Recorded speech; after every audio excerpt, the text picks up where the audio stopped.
All right, welcome back to another game with Sir Lucian on the Sir Lucian Gaming channel. I see a few welcome faces over there in Twitch, which is cool.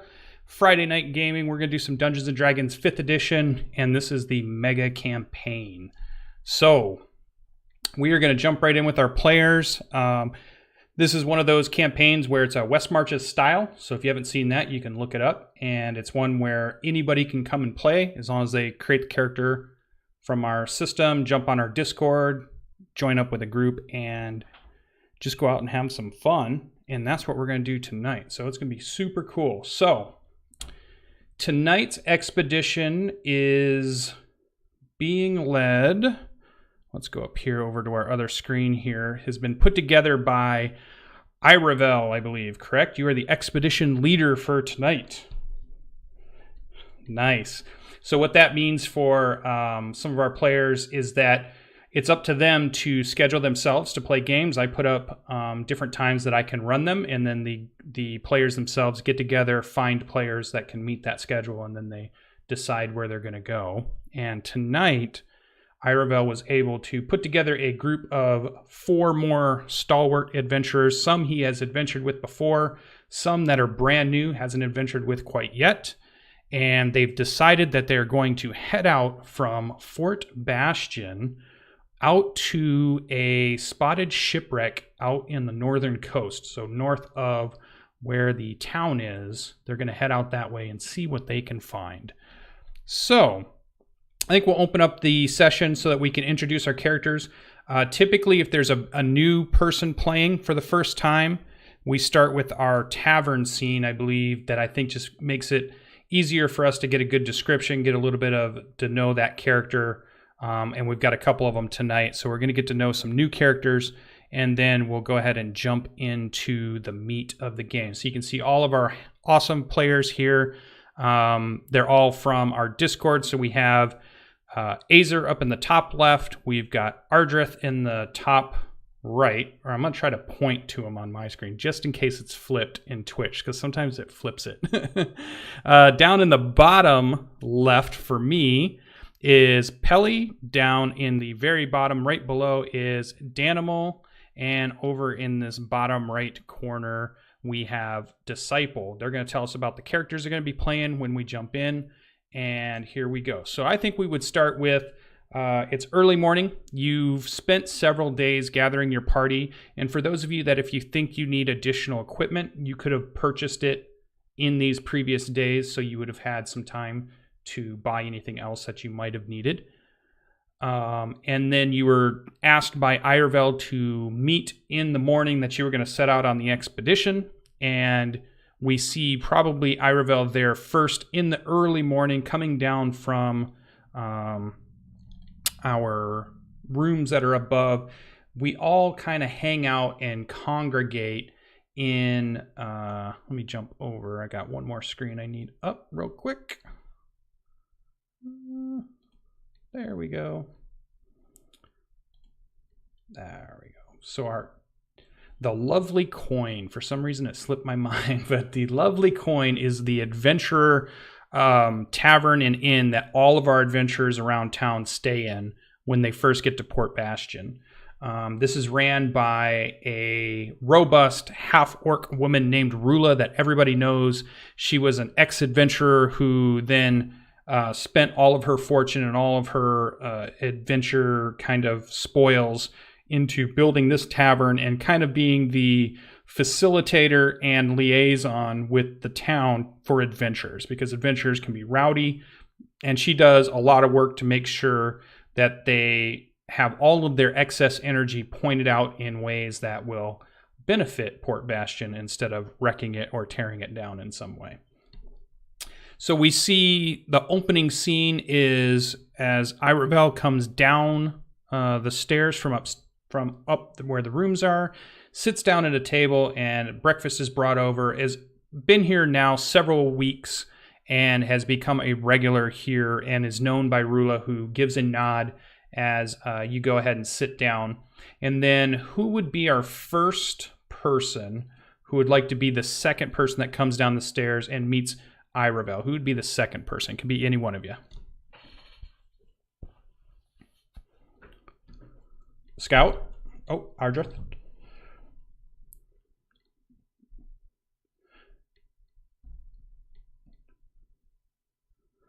Oh, okay. So yeah. So here's what. So we see the dwarf. So first off, let's have Iravel. So as Pelinor's character comes down the stairs, your eyes see Iravel, who is the person who has hired you to go on this expedition with him.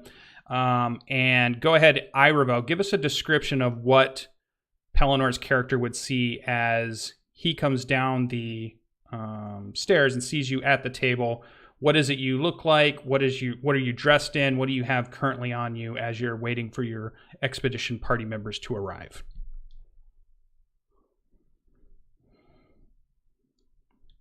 Typical elven, elderly wizard, kind of pale skin, gray hair. But upon closer inspection, his skin isn't wrinkled or anything that would indicate old age, and the hair is more of a naturally gray color. And he's dressed in fairly simple, rugged clothes that'd be suitable for adventuring, but no armor. Has a backpack with various things that an average person might think an adventurer would need, but probably aren't actually very practical, hanging off the sides and back. But other than that, nothing that would stand out from what you'd expect from a wizard. He does have a dagger at his hip, though. Awesome. What about your companion?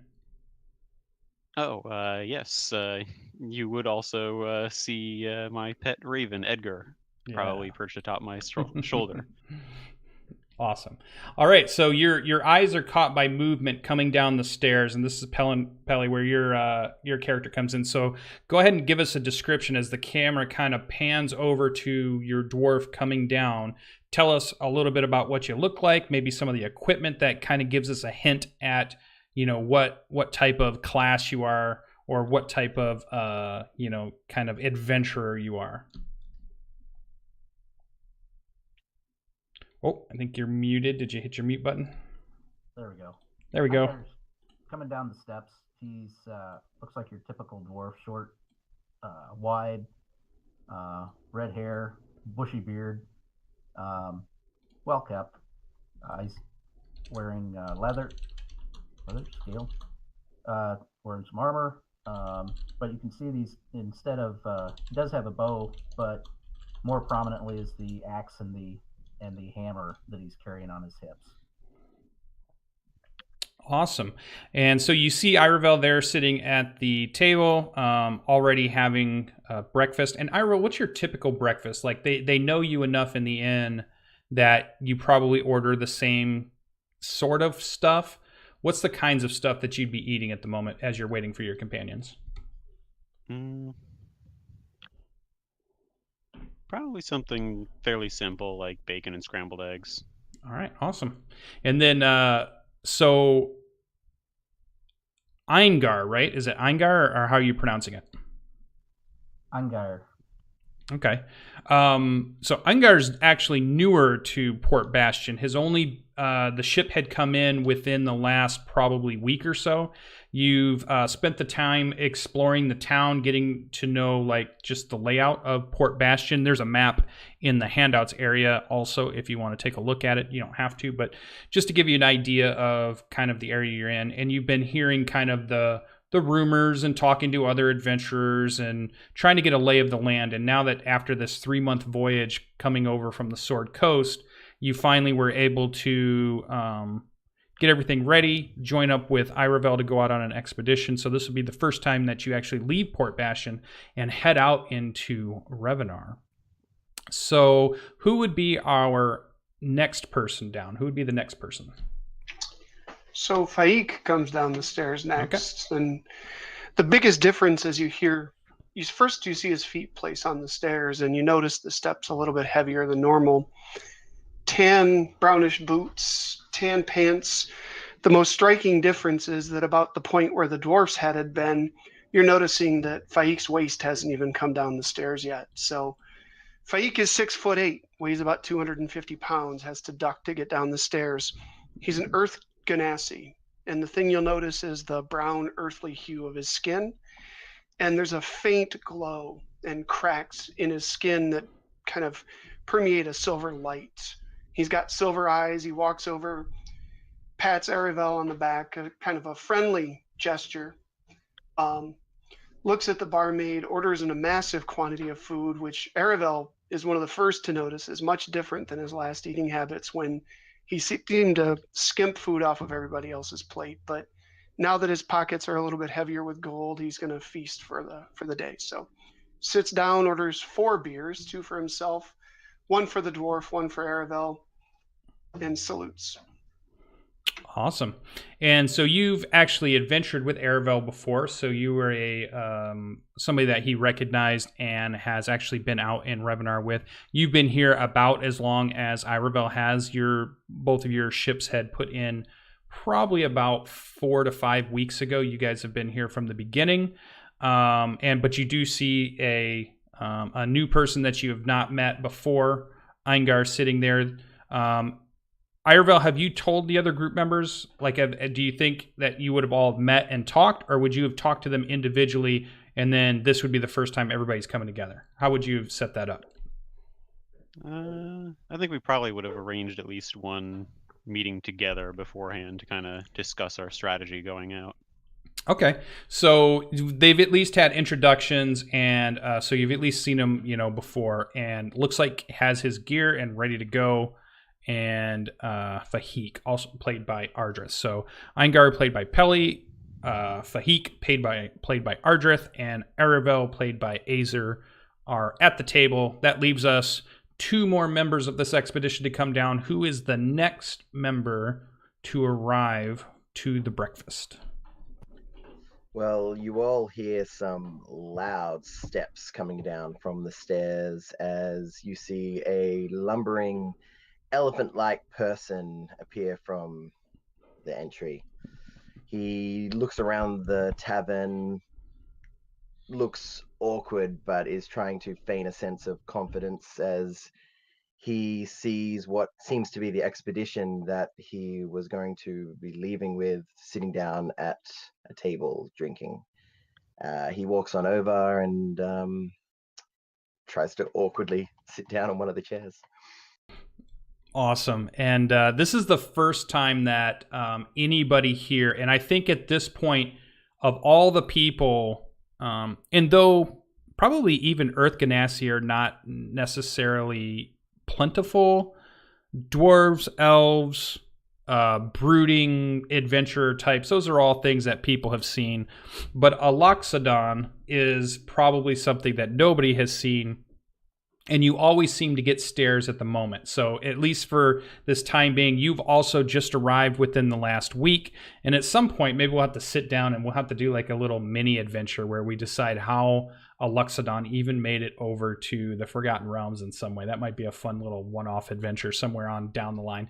Because I'm super happy that we've got one in there. I had to put one in because when I was making up the random roll tables for our characters, when our, just as a side note for those that are watching, our characters have this option to either make a character as normal using the player's handbook, or they can go all random, and we've got like a set of things that they can go. And then in there's a random for races, and there's a random for classes. And we got our Aloxodon off of that random roll, which was super cool. So I think you're probably still getting used to everybody always stares at you as you come down. People are still getting to know you. I would say it's probably not like, it's more like wonder. It doesn't seem like they fear you. It doesn't seem like they make fun of you. It doesn't seem like they're scared. It's more like this is like a wonder, like just seeing something that they hadn't seen, and sometimes forget like they're staring at you, even if it might seem impolite. They were just like, you'll see people remember and then they'll turn away, and then and that's everybody that's in this tavern. There's a few other adventurers, and you see some other groups that are getting ready to go out on their adventuring also. As you sit with your companions, and we hear the creak of the furniture. One of the things that you recognize right away is that many of the pieces of furniture in this inn seem to be made of very sturdy quality, more so than you found anywhere else, as if there's lots of varying large, heavy, usually even armored, different types of groups that stay in this inn that they've accommodated for those that are of shorter stature, those that are of a heavy stature, that's what I wanted, or anything far in between. So, all right, so that leaves our final character to make their Edge Lord entrance, which makes total sense for Scout to come down, because we all know Scout from our earlier expeditions. So go ahead, our last and final dramatic entrance for our character. Go ahead, take it away, Disciple.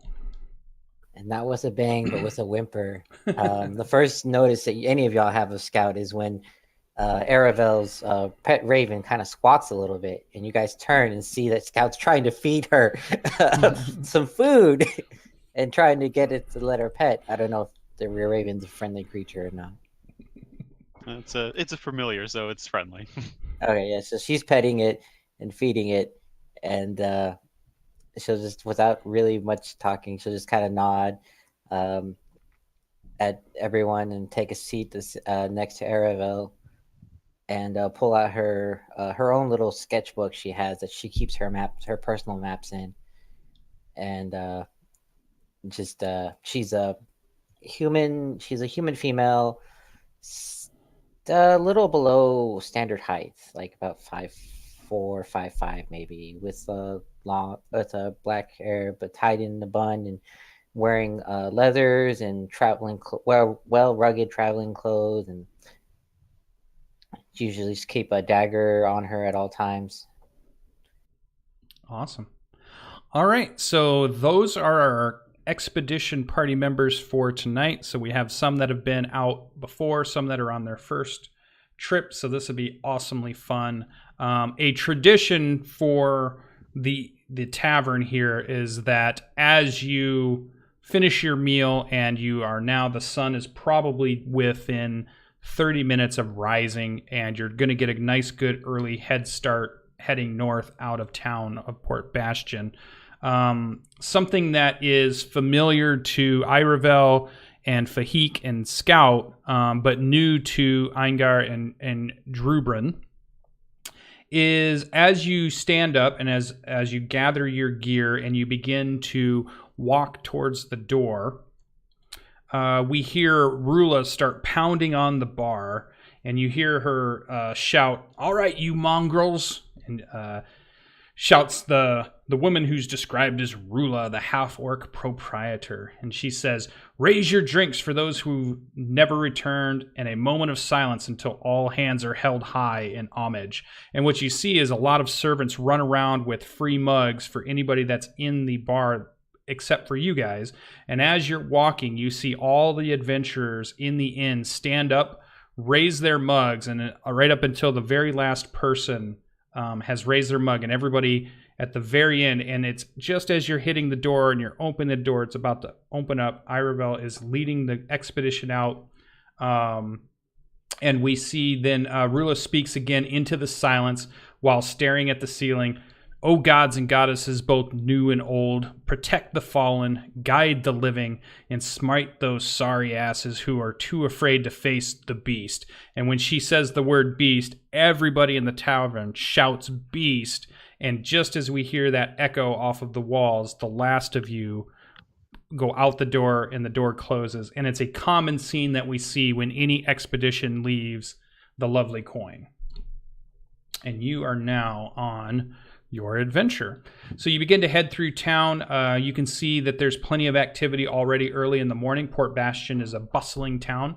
There seems to be some new ships in port. Obviously, there will probably be cargo being offloaded, possibly even new adventurers. The word has gotten out that Revonar has treasures and land and things to explore and search, and more people seem to be coming every day. And so you kind of wind your way up to the northeast of town. There's a gate there where the guards kind of open. You kind of have to wait a moment as it kind of, they use the chain winch to bring it all the way up, and they let you out and they give you a wave just as the sun begins to peek up behind, and you begin to go up a road that heads to the northeast. It's a road that a few of you have seen before. Right on the outside of the walls of the town are some of the farms and ranches that are stuck pretty close to Port Bastion, but it doesn't go very far. Everything's within probably a mile or a mile and a half. Civilization has not pushed out from Port Bastion quite yet. The Revonar seems to be quite dangerous, and nobody's been too keen to go too deep into it yet, and they're waiting to see what adventurers uncover while they go out. The temperature is cool. It's definitely enough that you would probably have your cloak on or something to keep you warm if the cool air is something that affects you as you begin to go. And just for our audience, what do we think is kind of the walking order of our group? Is it a single file kind of thing? Is it 2s and 3s? Is it a big clump? What do we think that looks like? Scout will be ranging ahead of the party, kind of trying to be the early warning eyes, as per her namesake. Jubin would be trying to awkwardly fit in with the remaining 4. Faik tends to stay towards the back of the party. I'd be poking around in the middle, just looking around as we travel. All right. What about Edgar? Edgar will be in the front of the 4. Okay. And our Raven? Definitely way up ahead, keeping an eye out for anything that it could spot from above. All right. Awesome. So, go ahead. Before we head out, I just wanted to make sure, you said earlier that we could have bought equipment while we were preparing. Could I have gotten a pair of short swords while we were doing that? Absolutely, yeah. PHB price for anything here in town. So for anything that's just of regular quality. So yeah. Okay, yeah. Yep, you can go ahead and mark them down on your character sheet. Spend the gold from the PHB for sure. There is possibilities of getting things that are made of different materials. There is a magic weapon and armor shop in town. Obviously, you guys have maybe went and looked at it, but a lot of the stuff has been pretty expensive thus far, probably in the thousands of gold pieces. So nobody's really kind of dived into the inventory of what they have. They buy magic items also, and they sell them. And you guys can buy potions and things like that from there. But we usually do that, when just before we leave or any of that stuff. So also you can do that like when you're leading up to your expedition just in Discord, and you can always do that kind of shopping too. So I was wanting to pick up a healer's kit. Just mark that down. Or... Yeah. Whatever it says in the player's handbook for price, you can go ahead and take that away and then put it down on your character sheet. I believe it has a 10 use. It's a cool item to have. Yeah. Did we last session? Did we already split the gold? Because I can't remember what I put down for that. I thought we got the silver trade bars last time, like 5 of them. I believe so. I remember we got the longbow, which was 20 gold. I have that down, and I have like 25 for telling Runa of the shipwreck. Yeah, each of us should have gotten 5 silver trade bars worth 100 silver pieces apiece. I think there were some other ways to break them out, but I think that was the last time. That sounds right. Well, let's see. So let me go back. Or at least that's what I gave myself after it. Yeah. Yeah. Sorry, I don't remember if we finished that, or if that's the case, you all can just feel free to ignore me. Yeah. See, Andred's expedition, which was out to the shrine. Mm-hmm. From that, somebody got 20 gold pieces for foraging. Right. And I don't know if that got split or not. And then I'm pretty sure I split that with the group. Yeah, and I don't see anything We did else. split everything. Yeah. Now, Sir Kovac's expedition, which was several weeks ago, that one was to the silver mine, and that's where the silver bars came in. So anybody that went on, sorry. that was Kovac's expedition. My bad. Right. Okay. So I'm just gonna add in this 25 gold from the shipwreck, and then buy some random stuff. Thank you. All right. So weather is, again, cold, breezy. You're sticking near the coast, and we jump over to our... I do a little thing for this campaign, and again, a lot of the stuff I'm explaining are for the viewers, or if somebody's new in the party, so I like to go over them a couple of times to kind of get through some of the travel scenes instead of playing those out and taking up a lot of our session. I have come up with a homebrew way of dealing with the travel between where they're going to go. So they always have a place where they're going that's on a map, and we go through 4 checks during that. We're going to go through a navigation check, a foraging check, an encounter check, and a rumor check. And these are things that each party member can be assigned one of these roles. They're basically something they do in the group. We always start off with the navigation check. So this is the person who is trying to keep everybody heading to the right direction. They also keep an eye out for any shortcuts that they might see.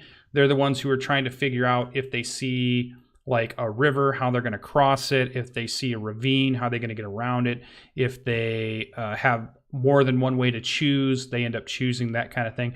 And this role that we have them do kind of simulates this idea that they're making all these decisions for the group in this expedition. So who is our navigator for this expedition?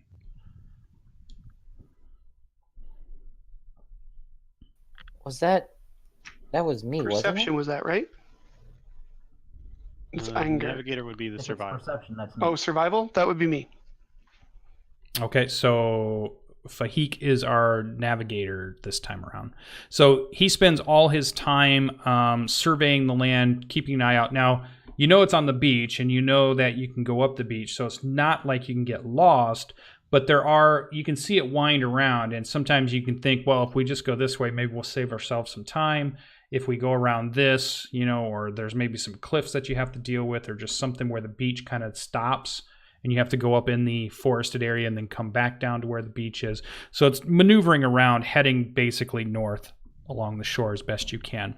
So in this case, let's bring our map up a second. I'm going to switch us over on our Twitch here so we can bring it up so people can see that. And then I'm going to bring up our map and let's show that a second. So there we go. So Port Bastion is the 2 TPs down in A30, and you guys are going up kind of near probably the top of A26, or the sighting is somewhere around I guess that'd be A28 or maybe B26-ish. It's right in that area is where it was seen. So you're kind of heading that way. So you're only actually going 1 or 2 hexes, which isn't too far. That's basically like a day's travel. You're expecting to probably get there just as the sun is going down, or begin searching for where this might be. So we're not going too far. So that tells me the DC of what you need to roll. All right, so go ahead and give us a survival check, Fahik. All right, let's see what we got. So an 11. Not too bad. Not as good as it could be, but not terrible. Yeah, so it's a success. You guys weren't going very far, not very hard to get lost in this case. Let me move this over so I can see it. And let's turn our cameras back on. Transition, there we go. All right, so success means you're going to arrive on schedule, so it takes you a day. You don't get lost by trying to do a shortcut or anything. So when you get back, it's only going to be about a day going back. This roll takes care of going there and coming back, so that's fine. You have a nice, easy way to get there, and you know your way back. You will only end up using 2 rations when you get back from your adventure, as long as everybody survives. So then at the end of that, you can spend the money for 2 rations to fill back up. You're considered to have 15 when traveling, or enough to go wherever you happen to be going before you left.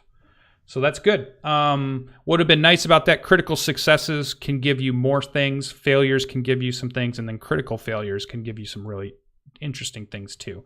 So, but that's good. So our next role is a foraging role. This is the person who is not necessarily paying attention where we need to go, but they're keeping an eye out for anything that might be harvestable and be able to take back to town and maybe sell it. There's an apothecary, there's a herbalist, there's many people that have mentioned to the adventurers and have kind of put a list up in Rula's Inn that says, if you happen to see these kinds of things, if you would bring them back, if you would collect them and bring it back to us, we would be willing to buy them, since you're out there in the area where they can't necessarily go and get it themselves. So who's going to be our forager for tonight? That was me. All right. So, all right. Number of hexes, again, is not very many. So, okay. I have a target DC number. Go ahead and make your nature check. Oh, nice. So that is a success. And what you find is you find a bit of what is called golden seaweed. You happen to see it on the shore when you are one of the times that you're on the beach and you're actually pretty close to the water's edge.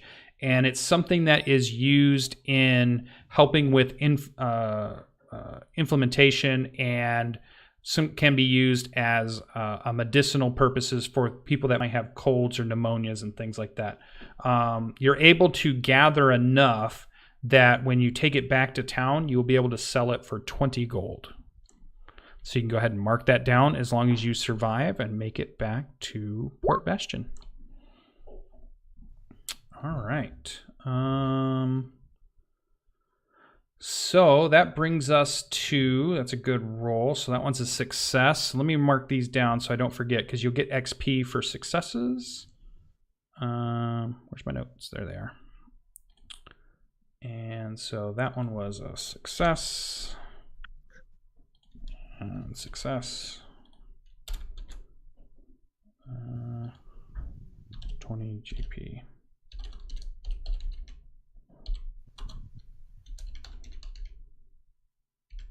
All right, I got it marked down. Let me get this over here like that. Perfect. All right, so our next role is kind of what we call our Vanguard role or our encounter role. The idea, this is the person who is keeping a sharp eye out for natural hazards or animals or beasts that might attack the party. If it's something that you're not necessarily after, hunting parties or something big, you're the one that spots it and helps the group either stealth away or hide or pick a different direction to go. You're keeping your eye out for danger, and you're making sure that those who maybe aren't paying as much attention, that you're kind of there to say, oh, watch that edge, or oh, don't step in that hole, that type of thing, to make sure everybody makes it there without being injured. So this would be the Vanguard role. Who is going to be our Vanguard for this expedition? Is that the I believe- perception roll? Is that the perception or is the stealth? This one is going to be a perception check. Okay, that would be me. Oh, I'm wrong. I flipped it. It is the stealth check. This is what you're trying to do, is keep your party quiet and not attract attention. Yeah, so this would be the stealth check. Which would make it mine. All right, let's go. Okay, so before you roll, we got a good roll, but here's what I need to know first. How many people are wearing heavy armor?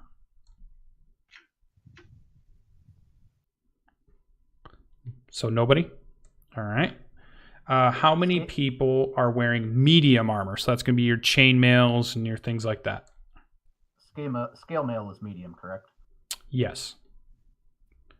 So we got one. Any more? Okay, so just one. That's good.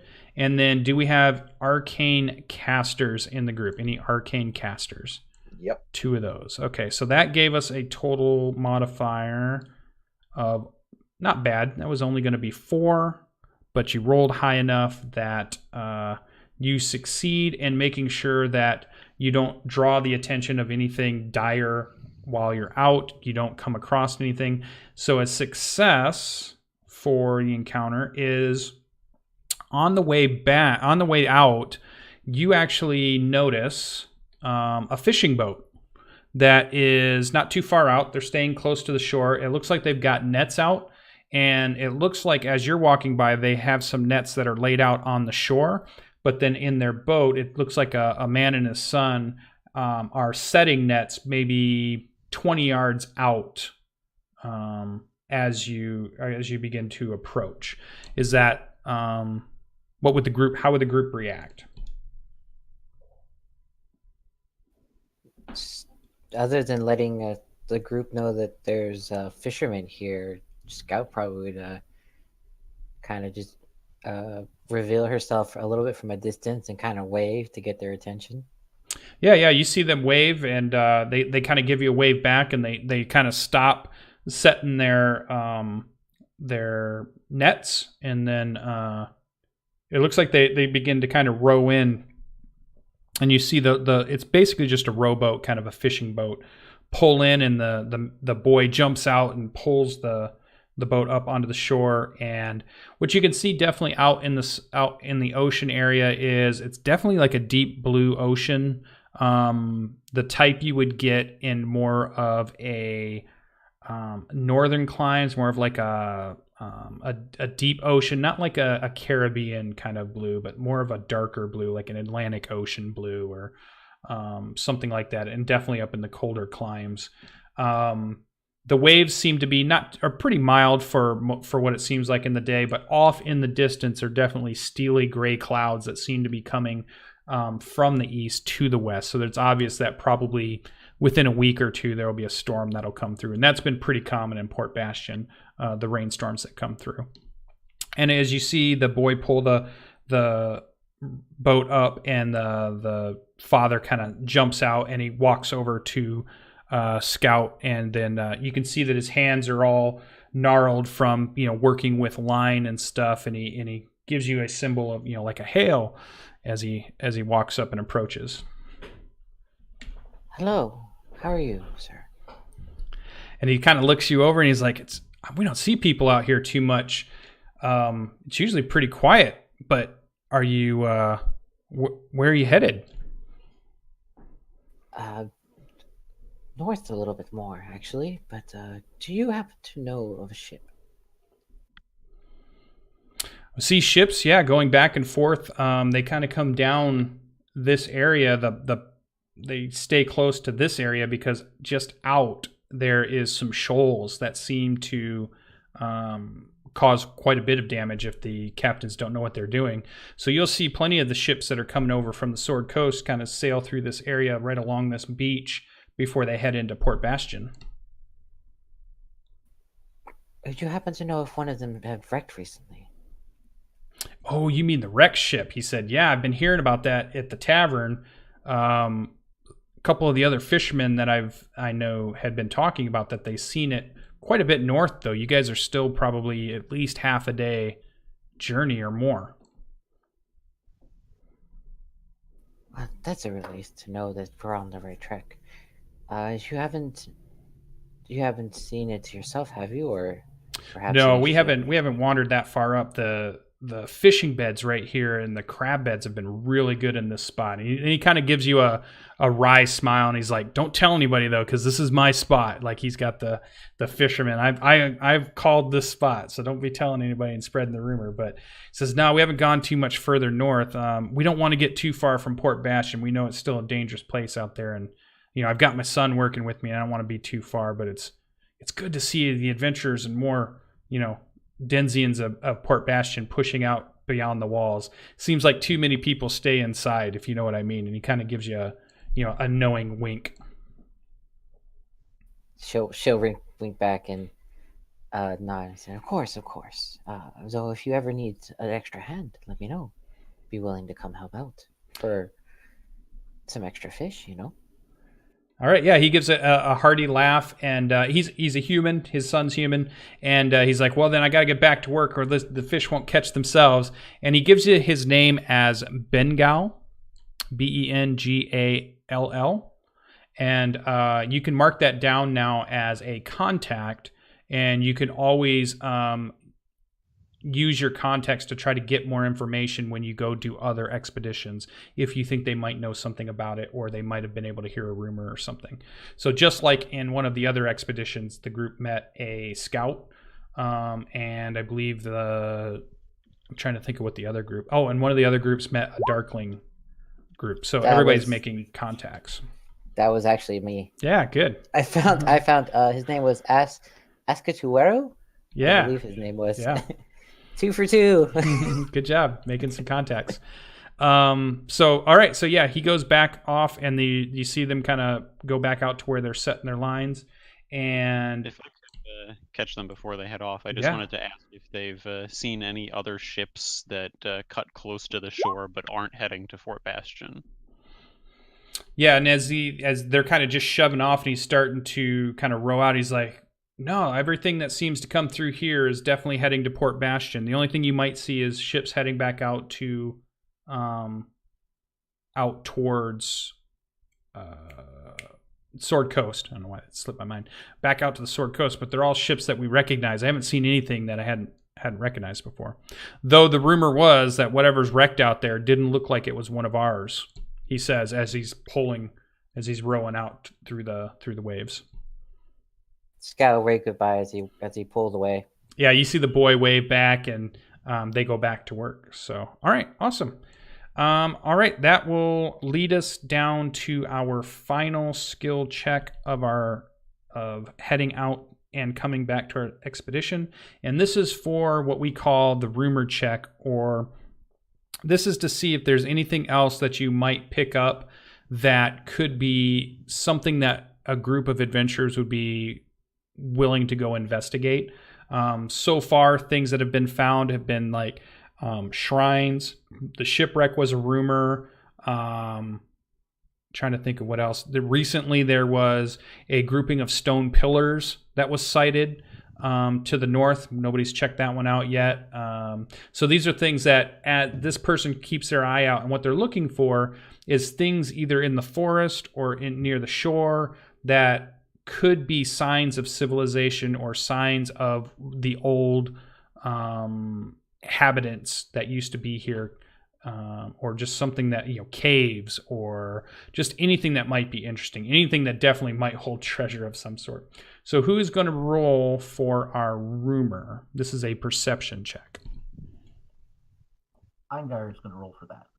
Perfect. All right, so this is a flat DC roll. So this is just how good your eyesight is as you're taking in as you travel. So go ahead and give us a perception check.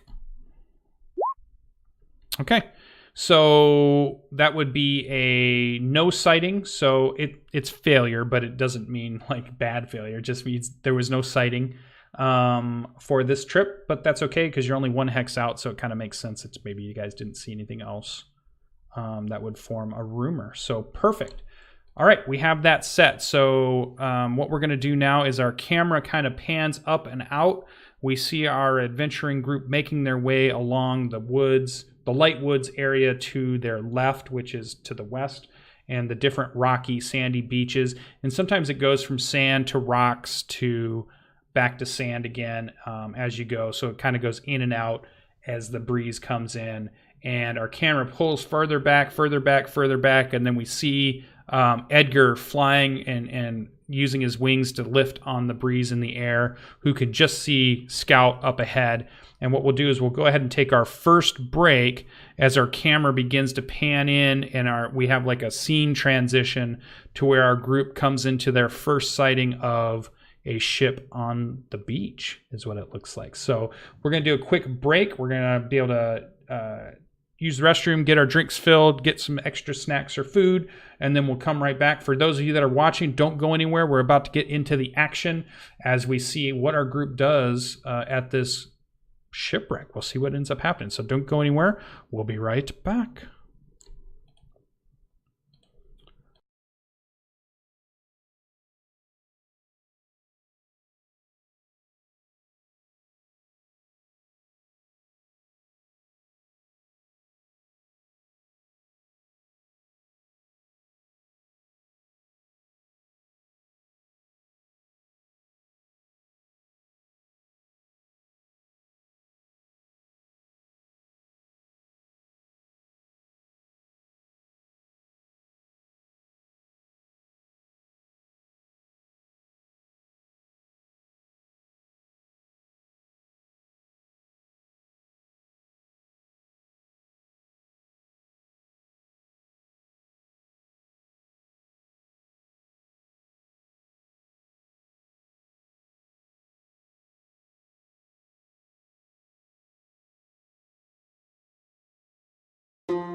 All right, we're back. Our adventurers are excited to get going, and let's just jump right into it. Thanks for staying with us. So, our camera zooms in, and what it seems like is your group kind of comes over a rise where you were following the beach, and then it kind of stopped and turned into cliffs with light forest up above it.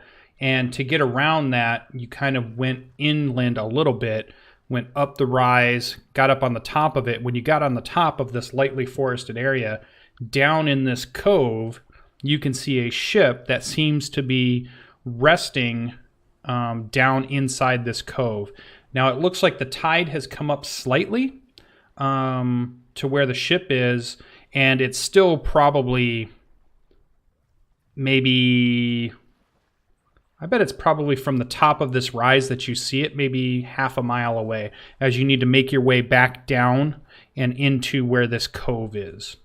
So you get your kind of first sighting. So what you see also is there are no sails. They seem to be tattered and torn.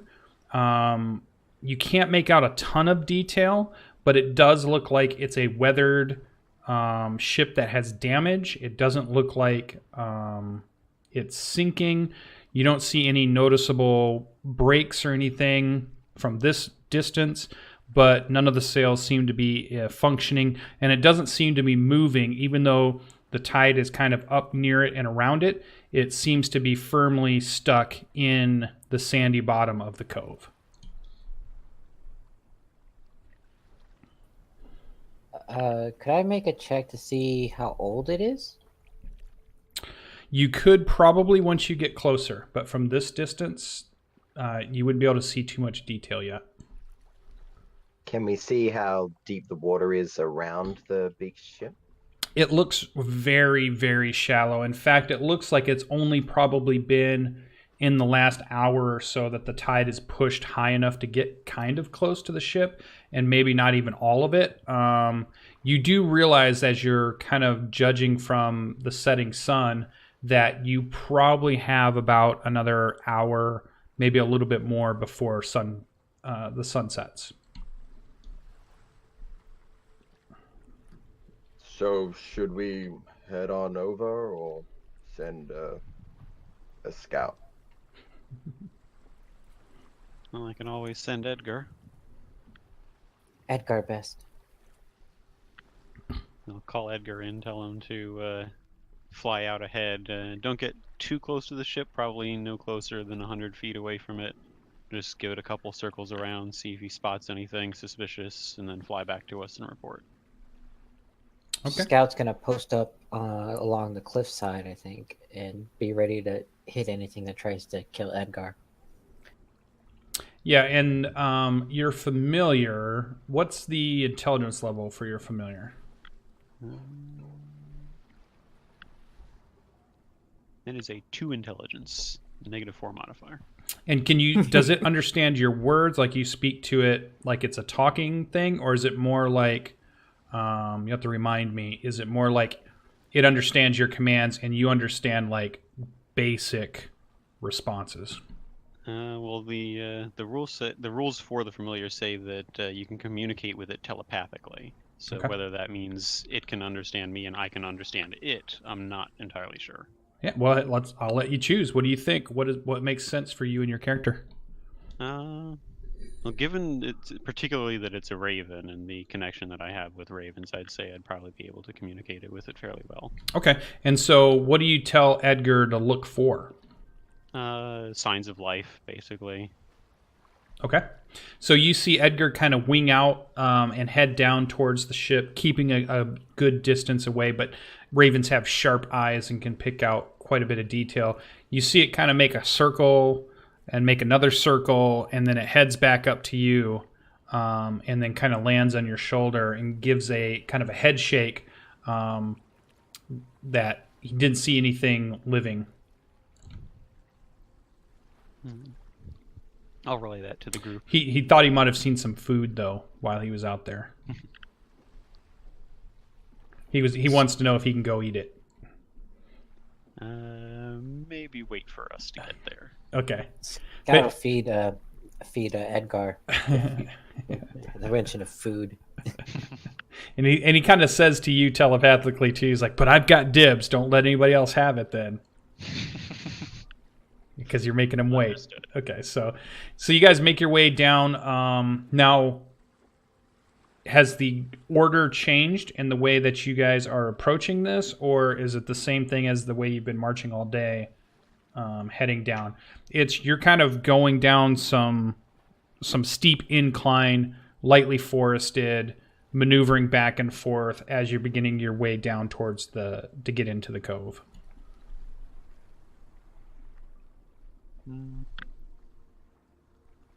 And basically, who would be the first one that would set foot on the sand down in the cove, I guess is where I'm going with that. Definitely not Faik. He waits to get in the water as long as he can. Well, the cove is definitely, there's a big sandy beach here, and the tide is starting to push up, and it's gotten to a little bit of where the ship is, but it doesn't look like it's pushed too far. So who's the first one? Yeah, I can go. Okay. So Scout is the first one to make their way down. You can see your companions behind you kind of winding their way down kind of the same path you chose that seemed to be the best way without scrabbling down. Go ahead.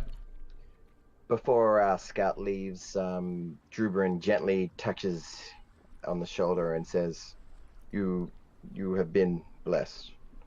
And I cast guidance on him. Nice. All right. You can use that on your next roll. So you're kind of getting down, and you get down to where it's level, and you see that there's a sandy beach here between you and the ship, and it definitely has pushed up on this beach is quite a bit of driftwood and such, and old seaweed. And then looking at the ship, it looks like the very front part is just at maybe the water is maybe like probably not even ankle deep. Like the bottom of your boots will get wet right where the bow of the ship is, and it seems to have pushed into the sand. And you can tell even from there, it's drove deep into the keel of it is deep into the beach of the sand. But it looks like as it gets towards the back of where the ship is, that probably, from what you can tell, is maybe waist deep. But it doesn't get much more than that. And it looks like it's a long, shallow cove. So it's a lot of water that goes quite a bit, but it's all in a very shallow depth. So not very high water marks then. No, like even you could touch the front of the bow, and the only thing that would be wet would probably be like that much of your boot. I mean, you wouldn't even be in that much of the water. Okay. Can I make a roll now to determine the age of the ship from here? Yeah, you can try to make a check. So to me, this would be like a history check.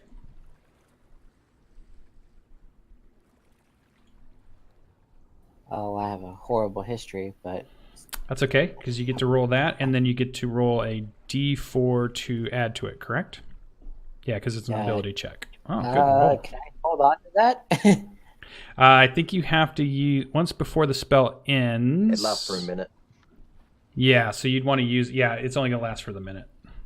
Okay. So 23. All right. So this is what you do recognize. It's a ship that seems to be made of an elven style, and it does appear to be maybe within 10 to maybe 50 years old, but it's hard to tell. And you can tell that it's been weathered and definitely seems like it has the wear and tear of something that's been adrift for a while. So it was adrift, and then I guess the current brought it here. It's what it seems like. Yeah, that'd be a pretty good guess from what you're seeing. All right. So Scout will wait till the other party gets close, and then she'll mention Elvin, very old. Currents? And then Edgar kind of pecks at your shoulder, Iravel, and says, "See the food? Can I go get it?" And when you look over, what you see is a body laying up on the beach that looks to be like a dead body. So nothing alive. That's usually the thing. I will head over there with Edgar to inspect the body. Yeah, Edgar's super happy about this. Scout's gonna follow at a distance with an arrow notched and ready to make sure the body stays down. Okay. Druben will go and check the body with him as well. Okay. I'll stay back a ways and watch. All right, towards the edge of the forested area. Okay. Eingar's going to watch the forested area and see if there's any other bodies laying about. Yeah. Okay. So in the cove area, it only, now that everybody kind of sees it and it's kind of pointed out, you only see the one body. It definitely is maybe 50 yards from where the ship is. So you're kind of moving over to where it is. And as the three of you get closer, it's a body of some sort, probably bloated. The skin is probably weathered, and you smell it as you begin to get closer. And it's face down currently. The hair is scraggly, and you see that tracks that seem to lead from as if this person must have crawled. And if you look at the tracks, it looks like they probably drug themselves from the general direction of the ship, dragged themselves here up onto the shore, and this was about as far as they made it. And they're still, forest-wise, there's probably another 100, maybe 200 yards, if going in the direction this body was crawling, to reach the forest edge. Druben would be fascinated with the bloated corpse, not seeing something like this ever before. Yep, and as you get close, what you can see is the body seems to have bluish, bloated skin at this point. Only wearing pants, does not have shoes, and does not have a shirt of any type. Dead? Could I do a medicine check? Yeah. Scout will call back to him. It's like, dead? Very dead. I'll check. And cast guidance on myself. Awesome. And what is your guidance coming from? Is it from faith in a god? Is it from... It is coming from Matt Silencia, which is a god in Ravnica. Nice. And it is the one who, if you look on Druben's trunk, he's got markings upon it that looks almost like a tribal tattoo, but it is markings he had from birth, which is the sign of him being a divine soul sorcerer of Matt Silencia. And whenever he casts a spell, the trunk will move and you'll see the markings glow. And this happens each time that he casts guidance on whoever receives it. Sweet. Perfect. All right, let's see it. Medicine roll.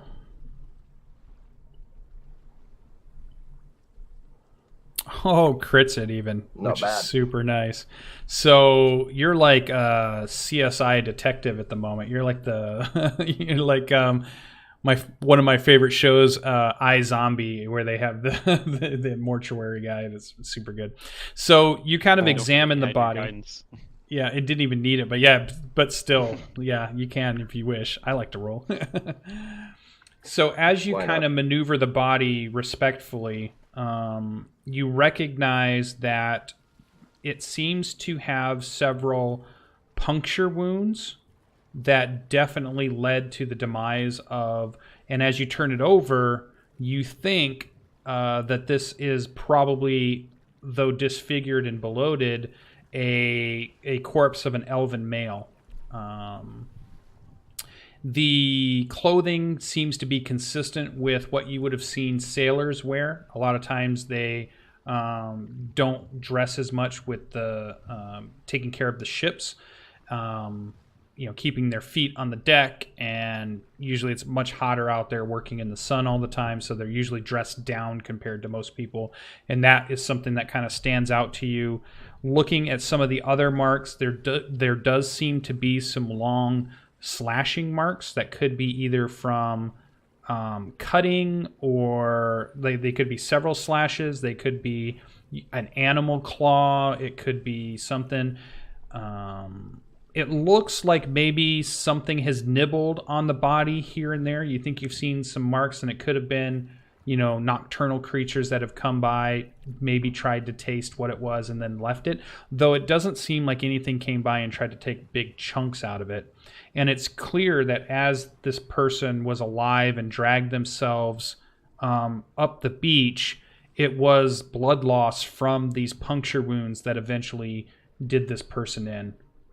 And then the rest of the damage to the body is from being out in the weather after having died. And you think such a good roll, you're pretty sure this body's probably been here for about 5 days, maybe 4 to 5 days.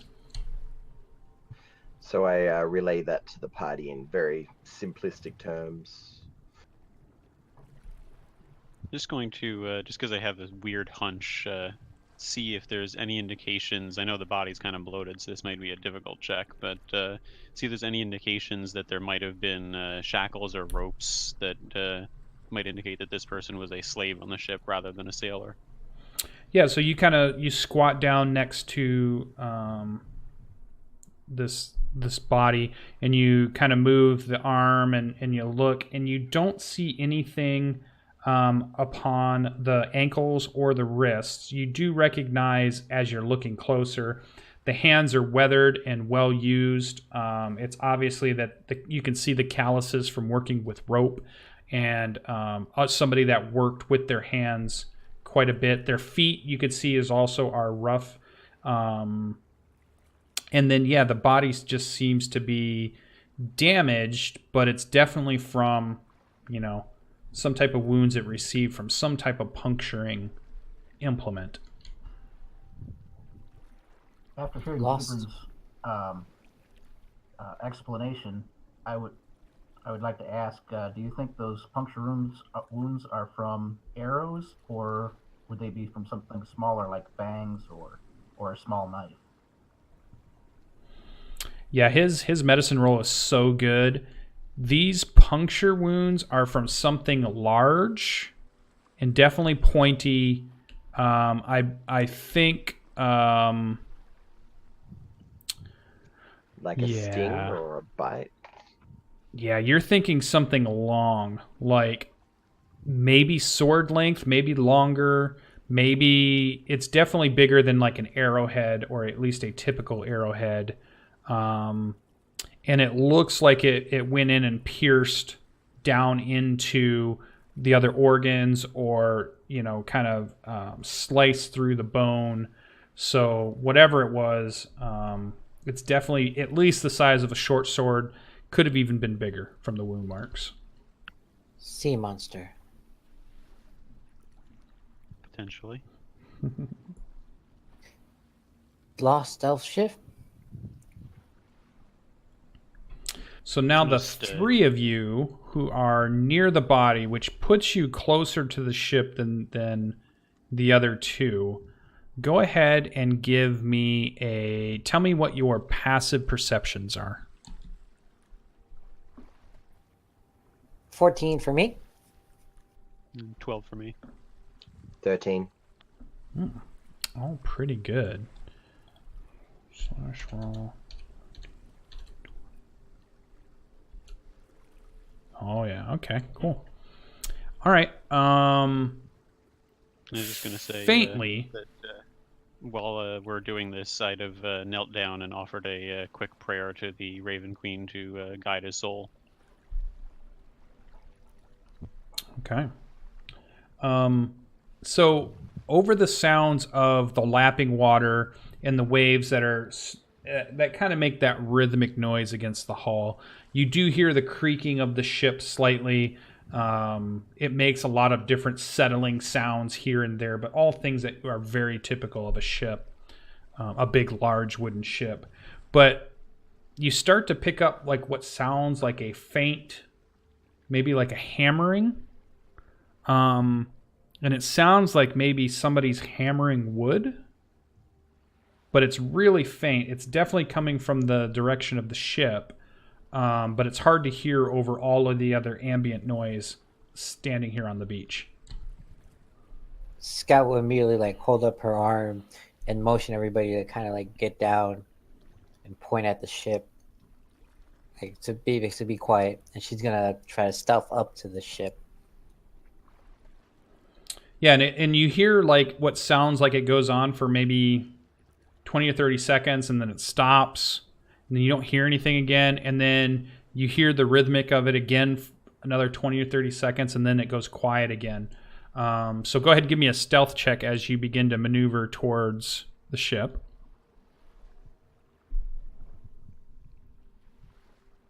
You guys are killing it on the rolls tonight. Good job. Yes. Yeah, so you barely make marks in the sand. Nobody can hear your movements over the water and the creaking of the ship. And you get up to where you can see the bow of the ship is kind of over your head. But it's pretty tall. It's not like something you can just grab onto and go up. You're going to have to figure out a way up on the ship. The water is at the spot you're at right here at the bow. You haven't stepped in the water or anything yet, but it's like you can tell it's probably ankle deep for maybe a quarter of it, and then it gets maybe knee deep towards the center where the center of the ship is, and then it's probably waist deep towards the back. As the water gets deeper, does the ship sink at an angle into the water?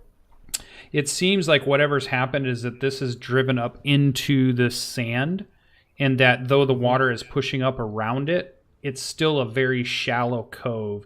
So the water pushes up farther in, but it's not very deep. So it's a very slight incline of a beach that goes from here way out. I mean, you could go past the ship and still not be underwater. You'd still be waist level, maybe another 100 yards out past the ship. Okay. I'm going to try to listen against the bow and see if I can tell when the hammering stops if there are any footsteps. And by the sounds of the footsteps, how many beings there might be. All right, well, go ahead and give me a perception check. But in this case, it's going to be a disadvantage because there's just so much noise that you're trying to distinguish against. Mm-hmm. But let's see what you can do. Yeah, so the problem is that you're hearing the waves lap up against the wood. You do hear the beating of it, and you can almost feel the slightest of vibration when it happens. But just even the creaking or the shifting of the ship makes more vibration and noise than something. It's clear it's in the ship. It's clear it's further back from where you are. And you can hear it better than those that are still up by the corpse. And the body, but it's still pretty faint. You can't. It just sounds like maybe somebody has a hammer and they're hammering some wood. So am I right in understanding that to get in the ship, it's a bit of a climb, like it's high? Yeah, it's definitely it's a tall ship. Yeah, for sure. From where you're at, the bow probably is at least 20 feet up. And the railing that you would even have to get to is definitely at that 20-foot level or higher. It comes down, the top part is higher than the center of the ship. And then back towards the back end, you see it go back up into two levels, like an aft deck that is up and up also. So the center of the ship is the lowest part, closest to the top of the water. But the front of the ship, because of the way the forecastle comes up, is definitely much higher to get up to a rail. So it seems like entry would probably be from the middle part of the ship for us. Yeah, if you kind of move around, I mean, you've got to climb up some way. You don't see anything hanging over the side. You don't see anything that looks like an easily accessible. And this ship clearly looks like it's something that would pull up next to a dock. It's not necessarily meant to be something that's right up on the beach and you would just climb into. So it's definitely it's a tall vessel from what you can see. I'll look No one around brought a and ladder? ask. Yeah, I was going to say, anyone bring a rope? Scout's gonna pull out her 100-foot rope because she went and bought an extra 50 feet, and then she's gonna look around at you guys and just kind of make like grapple. Just kind of like asking you guys if any of y'all have a grapple. I could We may be able to send make a lasso Edgar if we don't over. have a grapple, and hope and see if we can see anything up there that we can lasso to grab onto. If I could have Edgar hang onto the rope and just fly up and just make a loop through the railing and then back down again. Yeah. So more than likely, what's Edgar's strength ability? Not terrible, if I remember. Oh no, it's also a 2. A 2. I'm gonna let you attempt it, because it's not too far up, but the rope is kind of a heavyish thing. I'll let you make a roll for it, and let's have Edgar, or just roll a 1d20, just a basic 1d20 roll. We'll just do a flat 1d20 check. No bonuses. The -4 for the No, strength? we'll do no bonuses, no negatives. We'll just see what the roll comes out. 13. So you see him struggle with it, but he's able to fly up, and he hops up on the rail, and then you see him drop down on the other side, and then he kind of climbs under the railing part, and then just kind of floats down, and the second part of the rope goes up, and he's only probably where did you tell him to go? So were you at the front? Where did you attempt this? I imagine we had discussed the middle being our best bet, so they're around there. Okay, so the middle is probably about from the top of the water, it's only about 10 feet, but you're at waist depth at that point when you get to that. So we see half of the rope go up and then come down. So now you have two ends of the rope, and it's up through one of the railings that's up on the top. So you have two ends, and it's he lands on your shoulder with the other end of the rope. Who's all out with you at this point? Is everybody at the same spot, or are there still people in different places, or? I'm still hanging out back a little bit, keeping an eye around. Well, back a little bit, like what? Truben would be like 5-10 feet behind. Okay. It's Scout's rope, so she's gonna be right there with the rope. Okay, so Scout and Iravel are maybe about waist deep. They've got the rope. You've got two ends now. Edgar's on Iravel's shoulder. A little bit back up. Is ankle deep for somebody, or up on the sand, not in the water for the other three? Angar would be right at the water's edge.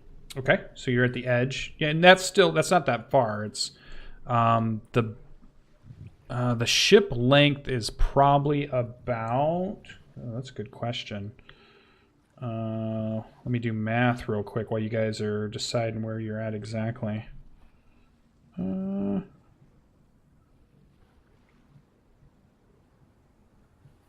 Does anyone have a piton or a stake or something?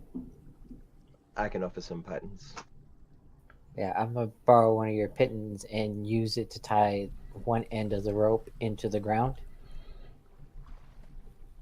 So the ship is probably about 175 feet long, give or take. Now you're waist deep in the water, and you're gonna take the piton and do what with it? We're gonna. There's still hammering going on, right? You hear it every now and then, and it still sounds like it's somewhere in the ship. Yeah. All right. As soon as the hammering starts, she's gonna time it so that she hammers the piton into the side of the ship, but at the same time, with the hammering, so it kind of masks itself. Shawshank Redemption style. Yes. Nice. Okay. So you've got this piton now hammered into the side of the ship.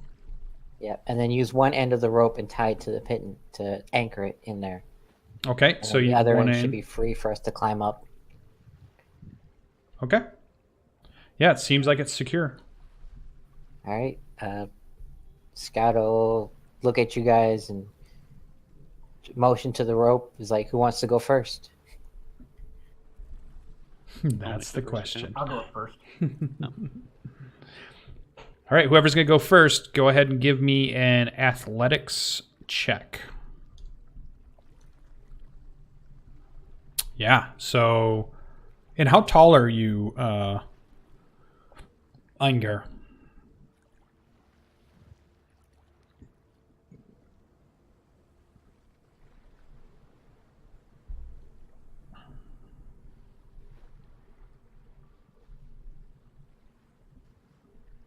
Did you roll that up or 4'2". 4'2"? No problem. So it's definitely a little bit up to probably your chest when you get to the rope, and then you grab the rope and with ease and practice strength, you pull yourself up and you pull yourself up. You reach your hand up onto the rail, and we kind of see the water dripping off you and soaking off you, and you kind of go under the rail, which is actually probably meant to be for taller people, as you pull yourself up onto the deck. And then what do you do as you get up onto the deck? Pull myself up onto the deck, pull out my axe in the right hand and hammer in the left. Look around to make sure it's clear and nothing is attacking me. Okay. And once I see that it's clear, I'll look over the railing and tell everyone else to come on up. All right, so before anybody else moves or does anything, let's go ahead and switch us over to a map to maybe make this a tiny bit easier. I'm also going to, for the moment, switch our thing over so our audience can see also. And I'm going to grab Eingar, and I'm going to bring you down a second. And the middle of the ship would be this part at the railing. So I'm going to put you here. You're on the deck. The rest of you, let's see. So let's put, you were probably here down at the rope. Scout is down at the rope. The other two, are you back up on the sand, or have you made your way to the rope yet? I'm about 5-10 feet back From the rope I or was the back sand? from the party. Oh, okay. So I'm 5 or moving 10 feet. towards it, but I'm not going to crowd in amongst everybody at that point. Yeah. Okay. And Dobrin? How close would you be? Well, you guys can set up where you're at, as close as you'd want to be at this point. I'd be about there, looking over the ship, being impressed with everything and watching everything happen. Perfect. Okay. So, Einger, you see definitely damage throughout the deck. Every now and then you hear a hammering coming from somewhere down in the hold back towards the aft of the boat. You think you see a door. I'm going to ping it on the map in this position. And possibly a door here.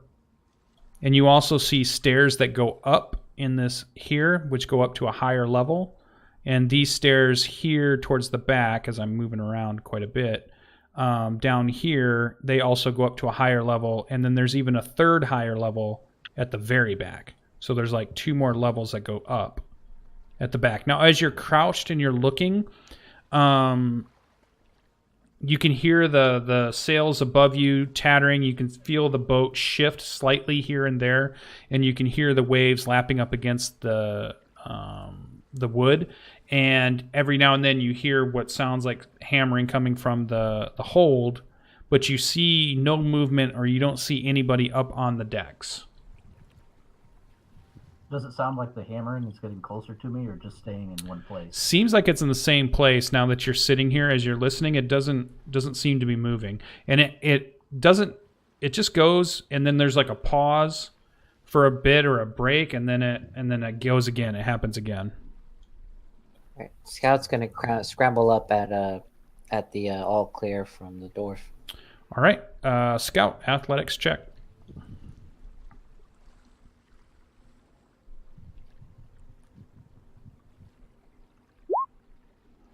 Yeah, so you hand over hand, using your feet on the side of the ship, you scramble your way up, and you can go ahead and put yourself within 5 feet of Eingar when you come up. So where would you want to be when you come up?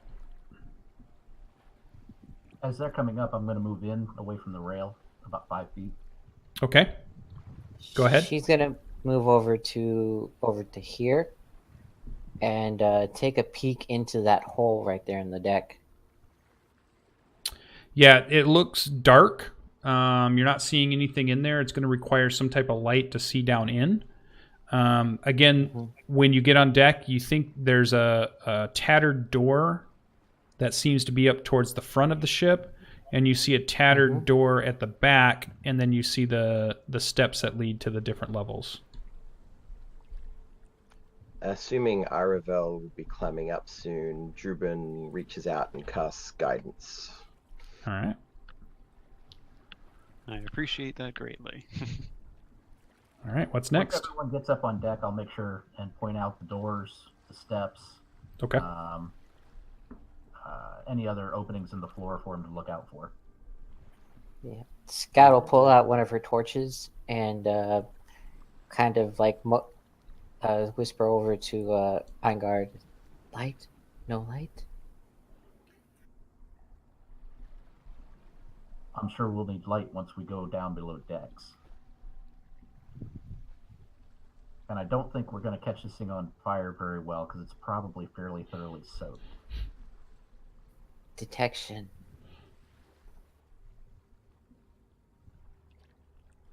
All right. Anybody else going up, or are you guys going to let them explore, or what's happening? I'll begin my ascent. All right. Attempt, anyway. Yeah, athletics check. Mm. All right, get some guidance. Use Yep, that the guidance, 1d4.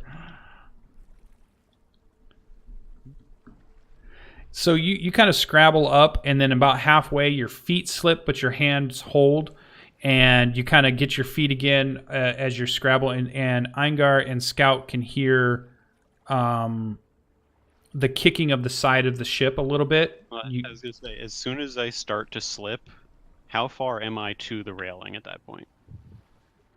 At least another 2 more overhand pulls up before you get to the railing. I will then go ahead, just to avoid making noise, if I feel like I'm going to make noise by slipping, I will go ahead and use my Blessing of the Raven Queen to teleport the rest of the way up. Okay. All right, yeah, so go ahead and set yourself in a spot just as you were about to slip. All right, and tell us what that looks like now that they... Struggling. Yeah, tell us what that looks like, that you just suddenly appear on deck next to your companions. Yeah, there's from the rope where I was, there's just a burst of translucent black feathers that just slowly fade away, and then the same thing happens as I appear on the deck. Scout will start and whirl around, almost to put an arrow in your face before she realizes it's you, and then she'll just be like, "She'll be like really mad at you." Sorry. Druben will look upon it thinking, "Whoa, the blessing was amazing." Taking full credit for it. I'm like, can you bless me like that too? I've never seen that happen, but yes. Well, with that blessing in mind, I'll just grab the rope and start climbing as quick as I can. All right, yeah, athletics check. Attack you as you run by.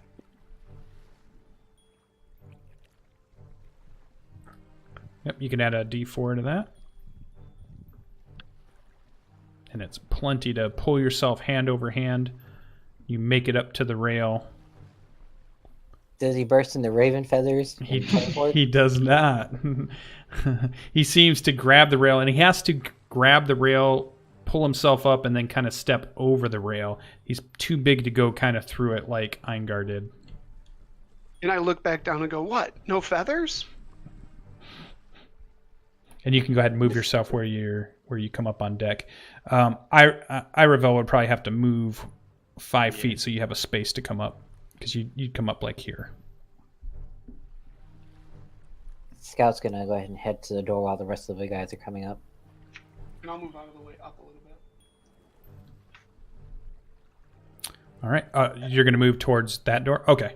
Yep. Yeah, she's Okay. gonna like softly stealth up there and kind of see if she can take a peek through the tattered door, or see if she can open if it's locked. It looks like it's barely holding on, and it definitely looks like it's dark behind it. You're definitely going to need some type of illumination of some sort.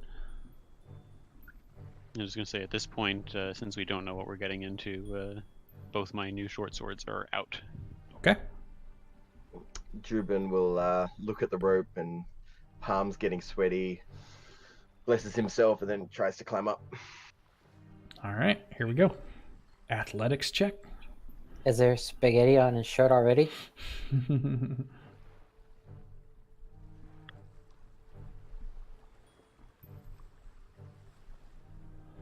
All right, so is yours the 4 also? So the 12 plus 4? Oh, no, 12 plus 3. Okay, yeah, you're fine. You're able to pull yourself hand over hand up.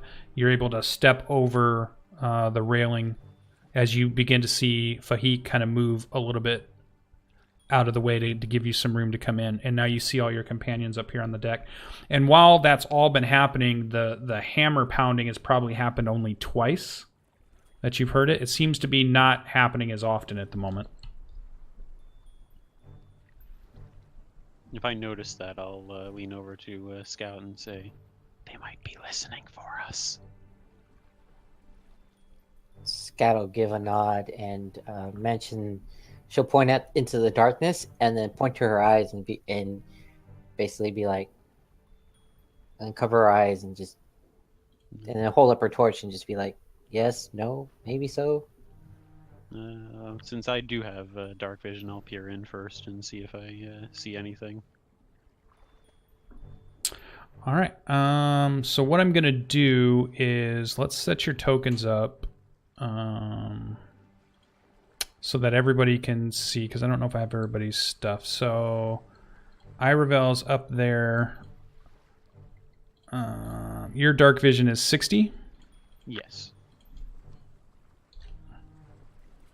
And it's all dim light, so it starts just basically dim light. Okay, so that. Same with Eingar, right? You're 60, yeah. Okay, I've got that one set. All right. The others, are you just going to... Anybody lighting anything, or is there going to be any light? Well, once we start going in, if I'm going to see, I'm going to need light, so I'll pull out a torch. I'm willing to hold a torch if people need 2 hands for something. Yeah, a scout needs definitely gonna need some kind of light if she's gonna see down there. Okay, so Drubin will light up a torch. Let me go ahead and put that on your token, just so it's already there when I switch this, because I want to turn on the dynamic lighting here in just a second. So a torch, we'll say, is nice and bright for this. So we'll give you 40 with at least 20 of it being dim. There we go. And all players can see it. And Fahik, are you going to rely on Drubin's torch, or are you going to have your own? I'm going to have one out as well. Okay. Scout's gonna put hers away if we're gonna have 2 people with torches. 20. All players see light. All right. And Drubin will be holding it with his trunk. Yeah, so I'm going to switch us over so this is fun and cool to dynamic lighting. So let me do that. And also let me change the map a second. Woot, map change.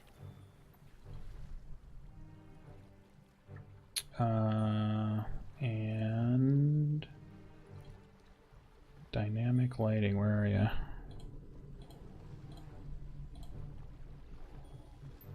Ooh.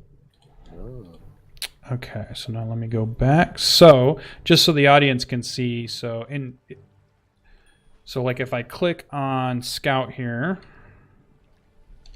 and I do Control L, I can kind of see what she sees. So she has just a little bit of view into the alleyway, or like Iravel, if I click on Iravel, can see just a little bit through. Basically what you're seeing is like through the cracks of the wood at this point. The door is still closed, but you're seeing through the cracks of the wood, and what seems to be like you're looking through into a hallway of some sort.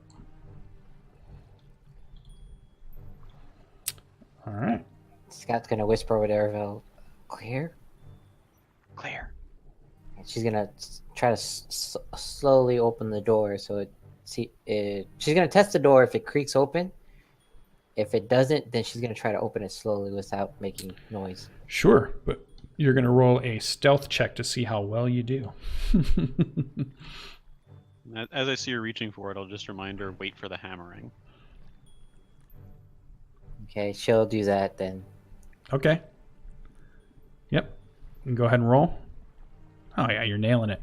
Yeah, so you're able to, you start to hear it squeak, but then you kind of lift it or you jostle it a little bit, and then it's so faint that you feel pretty confident that nobody would have heard if they weren't standing like right next to it. And you're able to swing the door open. Now the door opens towards where you're standing. Okay, so so it Scout opens is now that way. Yeah. Scout is officially behind the door, guys. So just kind of motion, with still standing behind the door, she'll motion to Aravel to proceed forward. I'll move ahead. Eingar will move up to the door also. Yeah, go ahead. You guys can move up.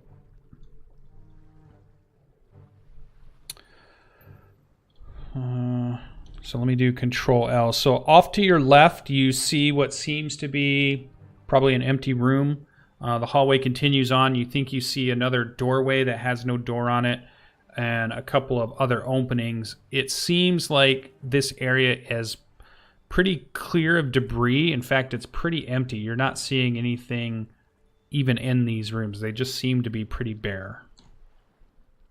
With the missing doors, does it seem like they've been like torn off in battle, or if they've just been removed probably for spare wood? Some of them you don't even see. They're just gone. You don't see any marks in anything. The first one that you guys came through looked like it did have some damage on it. It's possible something had damaged that door. It wasn't just weather. Something had done some damage to it. The one next to your left you don't see, and you're not far enough in to see what's up ahead of you. Okay. Now I'll continue moving forward if I haven't seen or heard anything yet. Yeah. Same on the right. Empty room. No door to be seen at this point.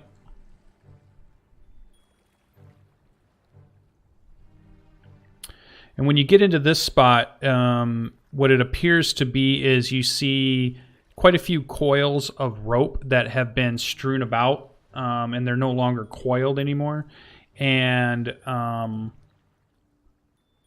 it seems to be like there is, a little bit of broken debris in here, broken wood.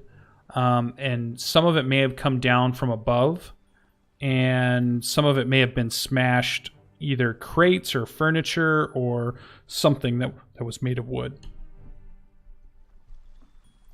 All right, I'll just can't tell whose token that is directly behind me. Is that Eingar? Yeah. Second, yes. Yeah. I'll just look to you and indicate that we'll split up and take either direction here, and I'll head off to the left. And I will head off to the right. I will follow Eingar. Okay, so Eingar, you see that this is a room. There's some portholes on the side that you can look out and see the shore and the water. Same with Iravel to the left. Iravel's room is bigger. Eingar's, your room seems to be small. And inside here seems to be wooden spars and what seem to be like spare parts for the ship, all strewn about and not really stacked or in any type of order. Just kind of seem like they're just all willy-nilly. And you see some planks and you see some woodworking tools, things that you would probably recognize on a ship for doing regular repairs and such. Drubin's going to find this all quite eerie and cast guidance on himself, looking around. Okay. Iravel, at this point, you see that the railing and then another set of stairs that go down. And when you hear the pounding this time, it definitely is echoing up from down the stairs. Yeah, I'm going to pause and listen for a minute and see if I pick up any voices or footsteps or anything like that. All right, go ahead and give me a perception check. Again, this could be with disadvantage because there's a lot of ambient noise going on in the ship here as it settles and the waves hit it. Don't forget the spooky music in the background. Yeah, you're not picking up any further detail. The thing that you can tell is that something's hammering wood is still the impression you're getting from further down in the ship and further away from where you are. Finding nothing, Angar will move Here around the corner. follow Aravel. Yeah, when you get up to the front of the ship, it just seems to be an empty room with some damage here and there, but this looks more like weather and disrepair than it doesn't strike you as battle damage or anything like that. Okay. And before I head down, I'll head back and see how the others are doing. Yeah, you see them all kind of in the hallway prepped. They seem on edge, being cautious, but they all seem to be there.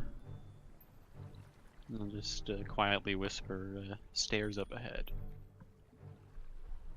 I'll quietly whisper, this room is clear.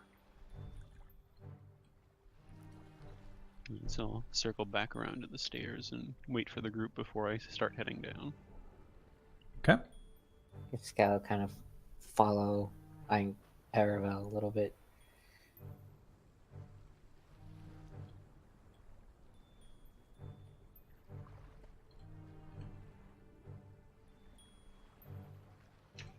I'll keep staying about 10-ish feet back. All right, so Iravel's first one down?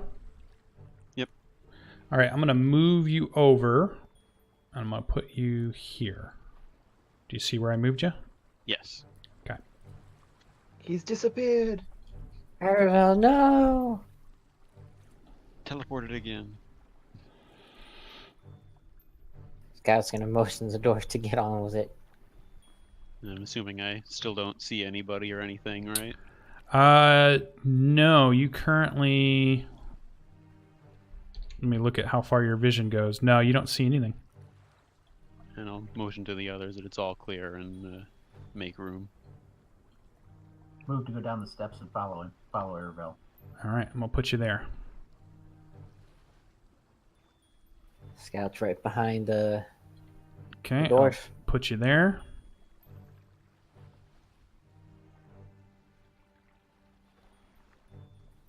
Can't see it all. Oh, okay. Real moment. Oh, there's no light that came down. The light's all Yeah. above you. Wait, I thought the dwarf had one of the lights. No, he's using dark vision. The elf and the dwarf went down. They had dark vision. Right. So Just all the the light is elephant coming vision. from up above. You don't see any down here in the spot. She's gonna huddle next to the stairs and wait. Yeah, for the okay, light so to come we'll- down. We'll move you to the side here, and then we'll bring one of the lights down. So Drubin's next, right? There we go. How about that? Yay! And then Fahik disappears. Where'd Fahik go? No, I'm just kidding. Fahik! We just keep piling up on top of each other, and frankly, that's making me nervous. Yeah. How do I get down the stairs? I'm going to put you there in just a second. Oh, okay. I'm like, waiting for one of you to move. Drubin was still on the stairs. There you go. Now you see your group. all right, Bit hard to squeeze past the Loxodon. true.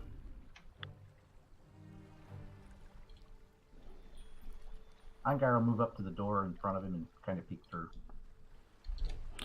All right, it's pretty dark and dim in here. Even with dark vision, imagine that you see in dim light. Dark vision doesn't mean like you have predator vision or X-ray vision or it's bright lights. It's still like looking at dimly lit, shadowy things, but it's better than having, regular vision.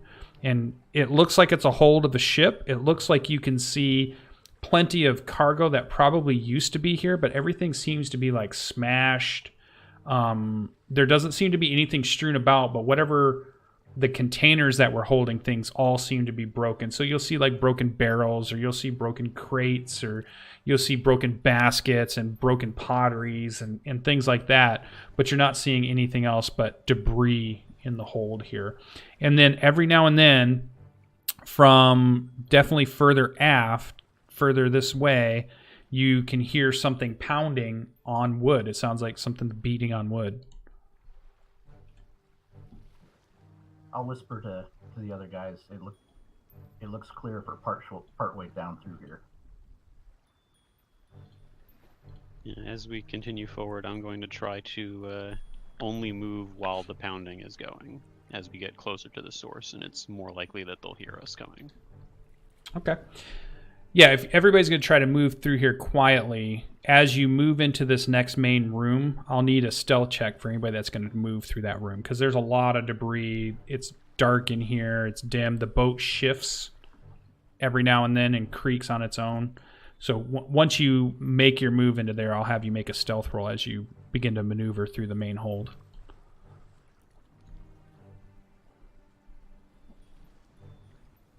Drew, are you blessed? Are you giving people guidance?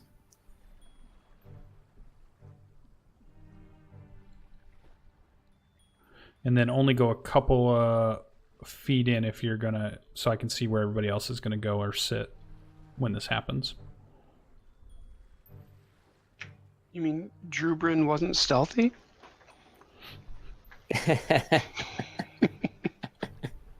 What can I say? I mean, a 7 is pretty stealthy for an elephant. That was with a That plus is true. 3. Yeah, No, so +2, actually. yeah, so what ends up happening is, let's see where we're at. So what do we have? We had we had a whole bunch of stealth checks here. So Azer was the 11. Is that right? Yes. Okay. Ardrith, you haven't moved in yet, have you? Or did you? You haven't moved into the main room yet, so you don't have to make a roll yet. Drubin, yeah, as you move in, you get your 7, 8, 9. Eingar got a 17. Okay, and then Scout got an 11.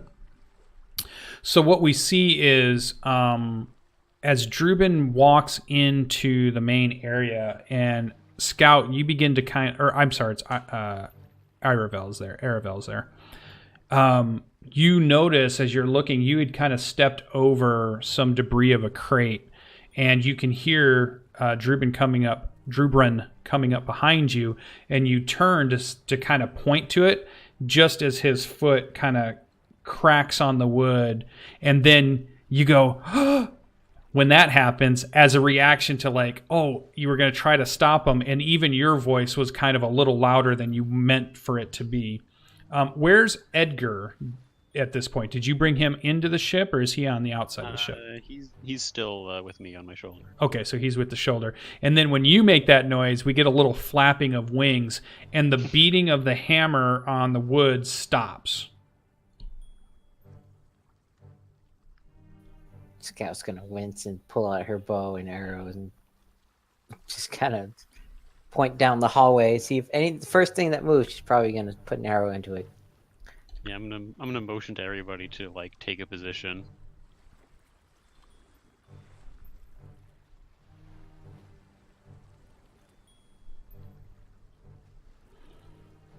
All right, and it just seems quiet.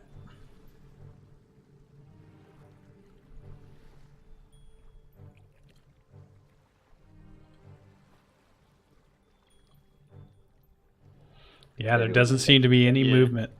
I'm gonna have Edgar fly up ahead and just intentionally make some flapping bird noises. So Edgar looks at you and kind of gives you are you sure you want me to do this? Because that sounds super dangerous at this point. Well, He's like, I could definitely be injured, maybe even killed in such a way that you'd have to resummon me. And he thinks he hates it when you have to resummon him. So he's giving you the, are you not sure? Too far up ahead, not like out of my sight or anything like that. No, because we haven't seen any stairs or anything else that leads down yet, right? Correct. You feel like this is the bottom level, the lowest deck, the cargo deck. And does Raven list dark vision? Some birds do and some don't. Like owls do, but I don't know about a raven. I don't think he does. So he's going to need some light to fly around a little bit. Maybe yeah, Drubin's light. So let's look at Drubin's light for our audience here. So it goes about that far, dim light. So you're able to see Edgar kind of flies to this area and makes like a horseshoe shape. So he kind of goes here to here and then kind of flies back in almost a circle and then comes back to you. He doesn't see anything when that happens, and you don't seem to hear anything.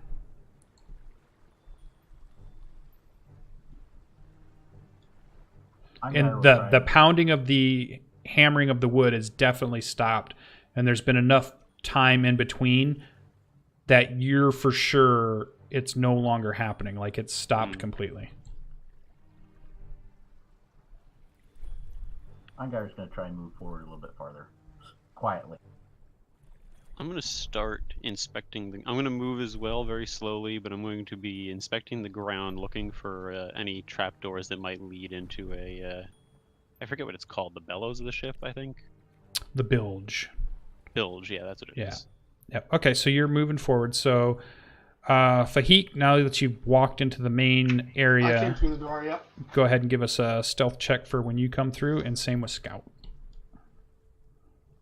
I actually did one earlier. Oh, yeah, same here. I mean, that was re-roll. my 11. I can reroll if you want. No, 11's fine. And what was yours, Fahik? It was a 10. 10 and 11. Okay. So we do hear the footsteps of Fahik make a little bit more noise than he probably anticipated or tried. Scout is okay. Go ahead and give the three that are in the front, Eingar, Drubrin, and Aravel, give me a perception check.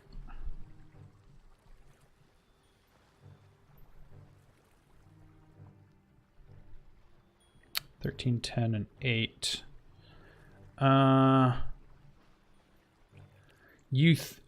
Eingar, you think you might have heard a whispered voice, but it was so faint you couldn't tell what the words were, and you might have been mistaken. Could I cast Mage Hand to hold my torch and move it further down the end of the ship? Yeah, why not? That sounds super cool. Tell us what that looks like. So as I cast Mage Hand, the trunk which is currently holding the torch starts to glow, and the markings on the trunk slowly come out and then become a spectral hand holding on to the torch, and leads it away from me about 30 feet. So let me give you... Oh, wrong one. Let me give you control, and let me put some light on it.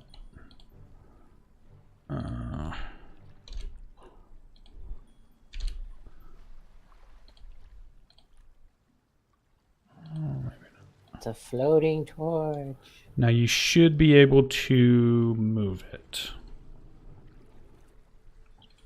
Now stop for just a sec, because I'm going to take off... Nope, you're okay. I'm going to take off the light I gave you as it moves away from you. All right, there we go. Cool.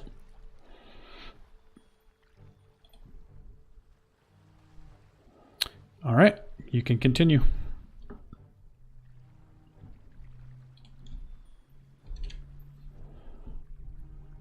That's don't as see far as it anything could in the- move without me moving with it. Okay, and yeah, so what you see is that it looks like it's a wall of some sort that has two openings, no doors on it, towards the back of the ship. You can see it begin to narrow in to the aft, and you can see the big one of the big masts that are coming down, just like you see. These are the masts that are coming down into the ship. From above, a little bit of tiny bit of light comes down from the decking above here. And you can see that there's some sunlight that comes in from up above. But it's getting faint because as you guys were getting closer to this, you still probably have maybe an hour before the sun goes down, but it's definitely gotten slightly, as the sun begins to set, it gets a little darker out there.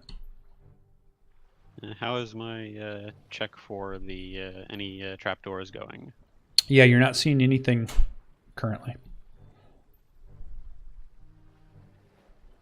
Eingar's going to move slowly about halfway back the ship from where he is. Okay, go ahead.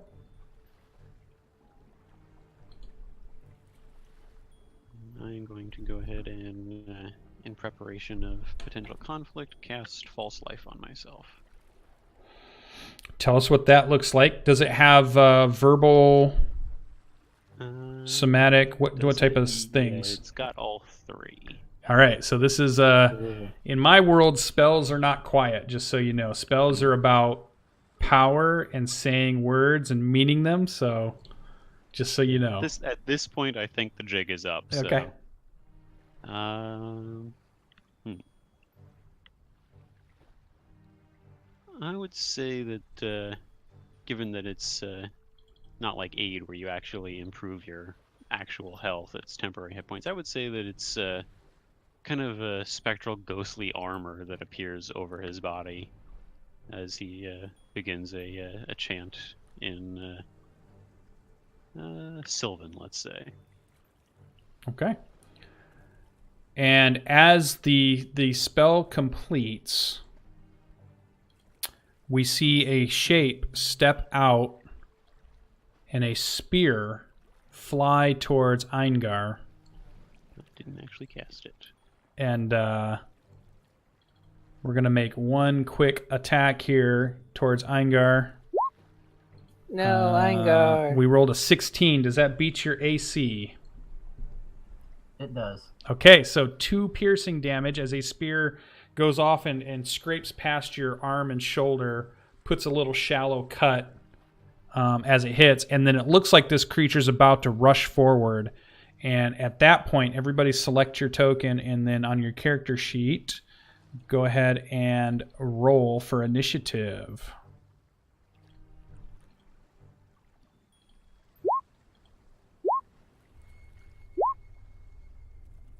No, I want this one. Ooh, battle music. Oh, I like it. Do I beat the slimy thing? Yes! All right, has everybody rolled? 1, 2, 3, 4, 5. Yep. Oh, if you're going to use Edgar the Raven in combat, you need to roll an initiative for him too. And I need a token then. I think we used to have one. +2 for him.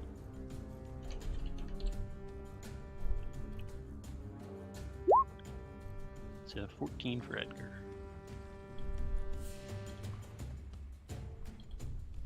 Token!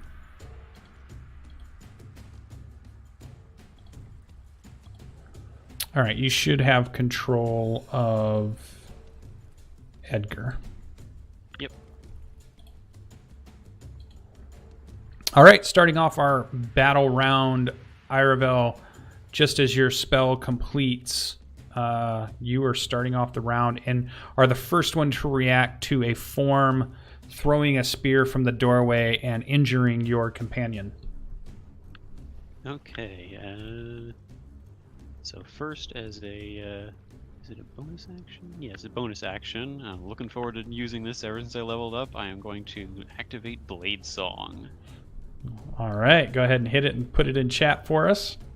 That's a cool spell. It's not letting me. It's just opening and closing it when I try to select it. Oh, well, you can read it off to us then. Yeah.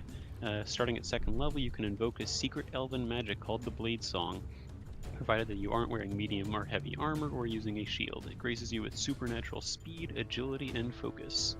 You can use a bonus action to start the Blade Song, which lasts for 1 minute. It ends early if you're incapacitated, if you don medium or heavy armor or a shield, or if you use 2 hands to make an attack with a weapon. You can also dismiss the Blade Song at any time you choose, no action required. While the Blade Song is active, you gain the following benefits. You gain a bonus to your AC equal to your intelligence modifier. Your walking speed increases by 10 feet. You have advantage on acrobatics checks.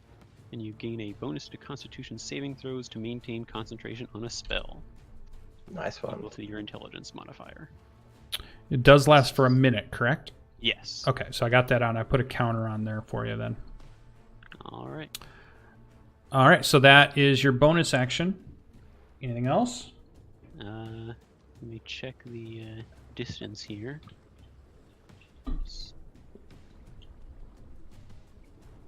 It's like not letting me drag the ruler for some reason. Keeps reselecting. Oh, it's going over the torch, that's why. Sorry. See, I think I can get to there. 5, 10, 15, 20, 25, 30, yeah, 35, 40. So I'll move into position there. And I imagine I can't actually swing around the corner of the door there to attack. He will get a bonus to his AC, but you can try to make an attack. You know what? I'll give it a shot. So I'll go ahead and make an attack with my short sword. No, definitely not on that. Yeah, nope. You hit the door jamb as you try to swing at this guy, who looks like he's in mid pose of charging forward, but you've reacted quicker. All right. Anything else for Iravel? That is going to be it for that turn.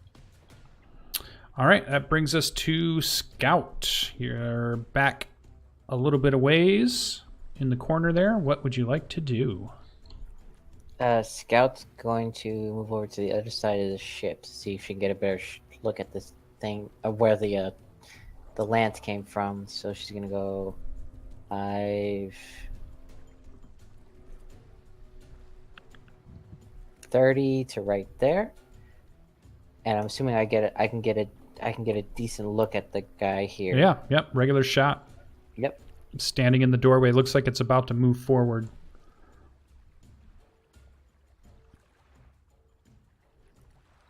Yep. Arrow would sink in. 9 piercing damage, and I don't get sneak attack because I don't have advantage, right? Because he's not surprised. Correct. Yep.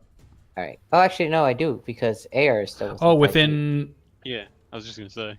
Yeah. Yeah, me too. Yeah. Let me think about that. Yeah, I would say he's able to distract, because you need somebody that's able to distract them. So yeah, I'd let you have the sneak attack. Sweet. Oh, it's not doing it. Ah, darn it. Hold on. Sure. Yep, 4, so it's going to be a 13.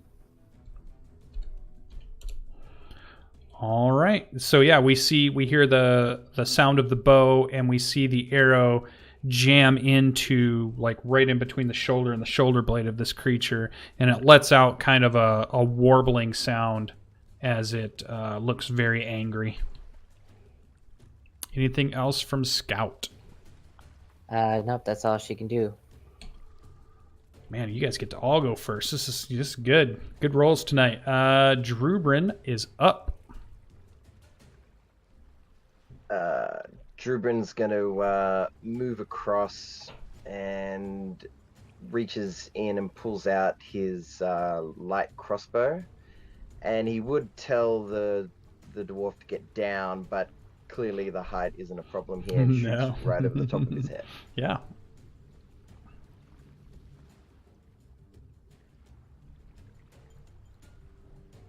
$15 Nice. would hit. Yep. 4 more. Oof. It's got another arrow in this guy. A bolt.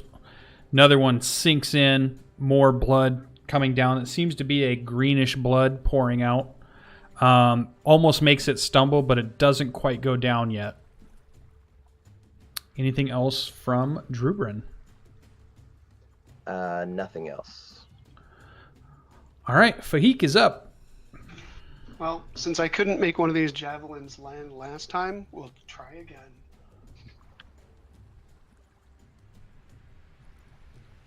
Go to there and launch a javelin at it. All right. Fire away. So you get 30 feet at regular, right? Were you within? I'm sure you must have moved up close enough. Oh, it's 30 Ooh. feet for regular? Yeah. You gonna move a little further? Yep, sorry about that. It should get me there. Okay, so 14, yeah, 14 would hit. Yay. This guy might not get to Since go. I think I launched 4 of them last time around and couldn't land one. So go ahead and roll your damage. Click javelin. There you go. 4 more. Oh, and Edgar is supposed to have a initiative of 14. I just remembered. Okay. Oh, so close. It's like on its last legs, but it's still trying to move forward. Edgar's supposed to have a 14. Let me put him in. It's like a pin cushion. He's like throws a javelin. He's like, rah, and getting ready. And all of a sudden, like he just gets pounded by three projectiles. We're a jittery bunch. Yeah. So okay, he's in now. What did Edgar want to do? For now, I'd have him just move up by Eingeir and just keep him a little bit of company. Okay. All right, this thing, a javelin that's put a big gash across the chest, showing you can see ribs now. An arrow and a bolt sticking in it, green blood pouring out. Its last deathbed. It's probably just going to die of bleeding at this point. It charges forward and sees Eingeir here, or I'm sorry, Aravel. So many names here. Aravel, and was thinking about going towards the dwarf, but you're just so much closer and he's so wounded. Why run so much further? He is going to try to attack Aravel. So let me get back over to the character sheet. So we see a claw attack sweep out, and he tries to claw you with his thing. And what you guys are seeing, you're probably close enough now, Aravel, that you could you can choose either a history check or a survival check to see if you know what this creature is. And I'll get the handout. History for me. Huh? Okay, so it's not something you recall reading about or being heard about, so you're not sure what it is. I think each of you would have to get a little bit closer to really know for sure to make a roll also. But let me bring something up to give you a better look at it.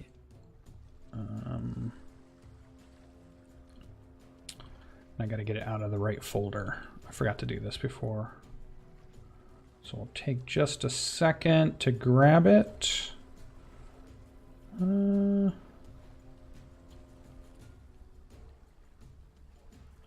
Maybe.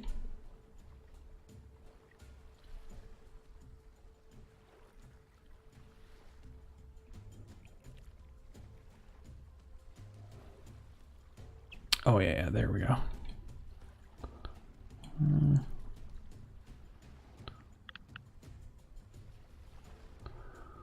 I got this over the Conceptopolis, who makes really cool art. Ooh. So here, I'll give you guys a look at it. Can you guys see that? Where'd you put it? No. Oh, when I clicked on it, let's see. Oh, here, let me do this. How about that? There we go. Mysterious note. Oh, Ooh. That's it. fishy. Fishy and amphibious and not savage looking, actually. All right, so we see a clawed hand reach out and try to get Aravel. Does a 17 hit? It does not, thanks to Blade Song. Okay. And then it Nice. tries to bite. How about a 20? Just to taunt this thing that's on its last legs, I will cast Shield and make sure that that does not hit either. Okay. Nice. Nice. All right, that's its turn. Oh, Its buddy Goodbye, comes dude. around and makes a run past the torch and goes towards Fahik. And so we see a spear attack. He doesn't throw it. He has it in his hand. So he tries to jab you with a spear. Does a 20 hit? Yes, it does. All right, so 2 piercing damage. And then it tries to bite onto you as you try to dodge out of its way of the spear. It's going to try to take a bite of you too. But with a 5, it would miss. So you hear the clashing of the teeth come down and doesn't hit you. The other thing that you hear is the pounding of footsteps coming from this direction. oh no. And that is their turn, which brings us to Eingar.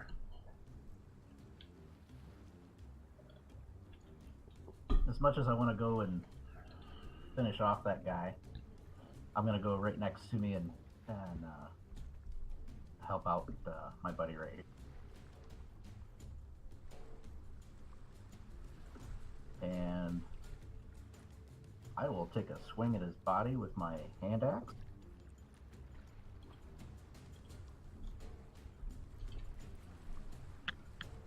Nice. Yeah, 22 would hit. Okay, let's see how hard. Yep, just click the... Ooh, 8 slashing. Nice. Back to And there. then I believe for my bonus action, I can swing my hammer.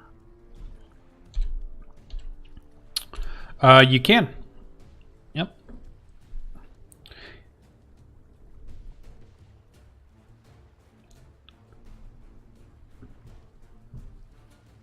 Ooh, 20 would hit also. Nice. So now you can click on the word light hammer there and it'll roll the damage for you. All right, so it should just be your offhand strike is just the damage unless you have a feat that allows you to add the bonus in. So the roll, if I hold the mouse over, it looks like it would have been a roll of a 2. So I think that would be 2 additional damage. So you did 8 and 2. Okay, bludgeoning. Nice. All right, yeah, so we see the axe and hammer combo crash into this thing's skin, and you can see that you've opened up a couple of wounds on it. All right, anything else from Eingar? Nothing else. Eingar. All right, that was round 1. Whew, crazy. You guys hammer into these guys. Good job. Back up to the top of the round. Literally Aravel. hammering them. Yeah, literally. Aravel's up. Round number 2. Okay, I'm gonna make this nice and easy. 2 short sword attacks. here is the first one. That would hit. Nice. And that is enough damage. You don't even need the second shot. That ends the life of this one that has a bolt and an arrow and a javelin all wounded from it as it crumples to the ground from a short sword swing. Alright, I will go ahead and come up behind this guy then and make my second attack. Okay. Yeah, 20 would be a hit. For 3. Now the offhand, yeah, you got it set, right? Yeah, I already put that in, yeah. Yeah, good job. As you make a cut across its back area. All right, anything else for Irevel? And Blade Song goes to 9. That is it for his turn. All right, that brings us to Scout. Hearing the rapid series of footsteps coming from the thing at the end. 5, 10, 15, 20, 25, 30. Scout's going to move to here. Okay. Too far, right there. With 30 feet of movement. Use her free action to grab one of her bottles of oil that she bought from town and toss it into the doorway in front of her. All right, so give me just a 1d20 plus your dex bonus. This would be like an improvised weapon throw.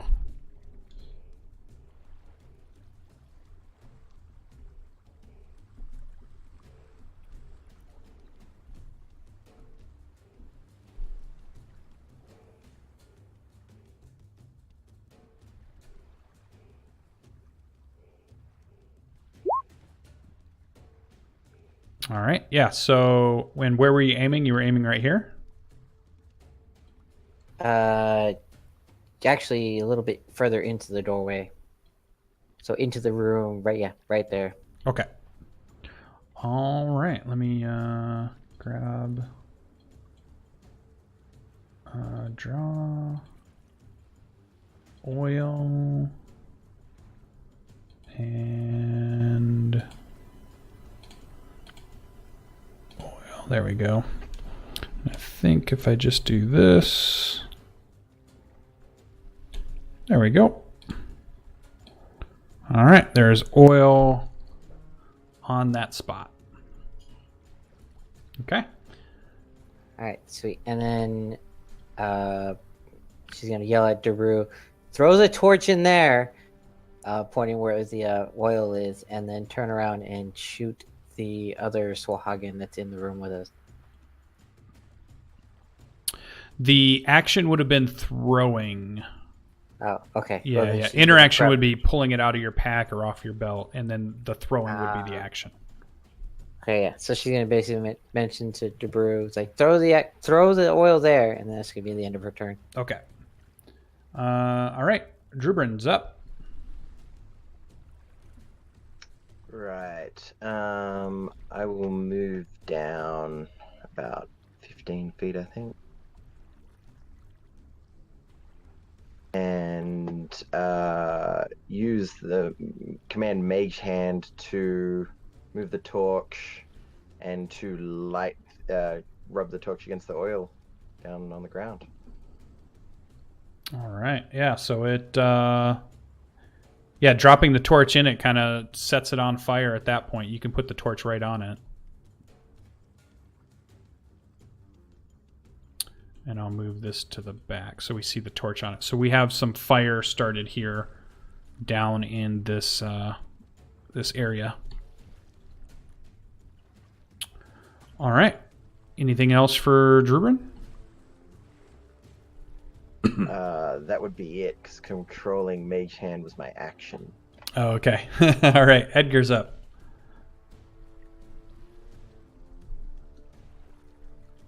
Edgar the Raven. Trying to decide. I will go ahead and have him perform the assist action. so that whoever attacks this creature next will have advantage on their first attack. All right. So he's just swooping in and being a distraction. Yeah. All right. Fahik is up. Oh, sorry, I will change over to my scimitar and shield. Okay. Which means Torch has got to drop. Yeah, and I think you get one free interaction. So I think you need to pick between. All right, scimitar comes out then, and we're going to go for him. Because there's a special ability that lets you do 2, if you have that. I do not. 14 is a hit.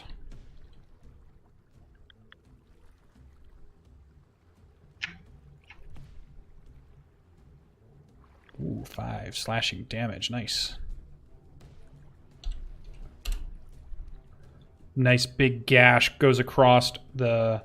Oh, now that you guys are closer, each of you can either choose a survival check or a history check to see if you recognize what these creatures are.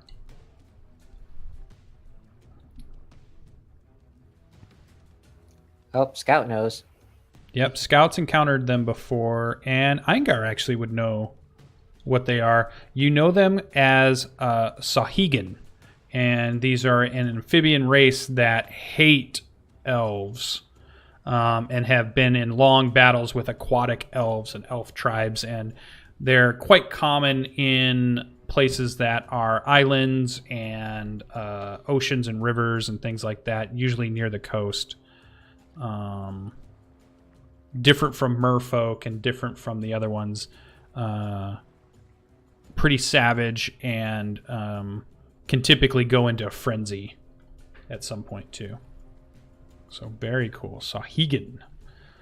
Yeah, Scout's going to relay pretty much the fact that she's going to be like, elf haters, beware berserking. Anything else from Fahik? No, that is it for this round. All right, so now creatures' turns. All right, so yeah, so we're going to have some come in. And begin to move in. More footsteps we hear from above. And the one wounded one is going to try to slice into Eingar with spear and a bite. And in this case, because you have been damaged, they get advantage on the attack. Using their Blood Frenzy ability. So here comes a spear attack. Does a 16 hit? It does. 4 piercing damage as the spear punctures into you. And then it tries to bite down on you as it's pulling its spear out. Another 16, so for another 2 piercing damage. So a total of 6. That's going to hurt. All right, the other one, 2 attacks. Aravel has no damage on him, so these are just regular, normal attacks. So we get a spear first. An 11 would miss, and then a bite. And an 8 would miss. Uh-oh, low rolls are coming out now. 1 jumps over towards Scout. Scout has not been injured yet, so these will just be normal rolls. So a spear lashes out towards you. Does a 12 hit? 1 second.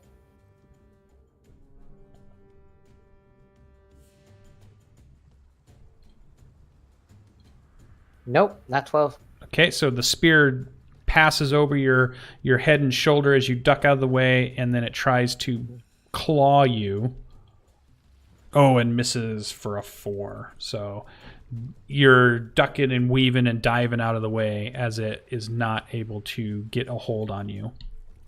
She's like, nope. And that is their turn. Eingar, bleeding out from some wounds now. It is your turn. Eingar's gonna just bellow at him, yell back at him, try and put an axe in his face for biting him. Nice. Axe to the face. 14 hits.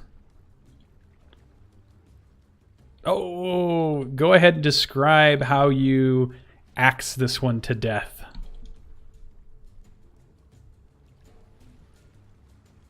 Oh, you're muted.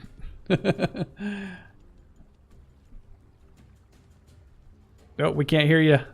It's a silent but deadly death. I take my axe and I smash it into his nose and his upper lip and just bury it in his face. Nice. All right, and he just crashes to the floor. All right, anything else? Can I move about 5 feet and swing with my You- hammer into another one? You can. Yep, you can attack and move. So then bonus action offhand attack. Yep, 24 hits.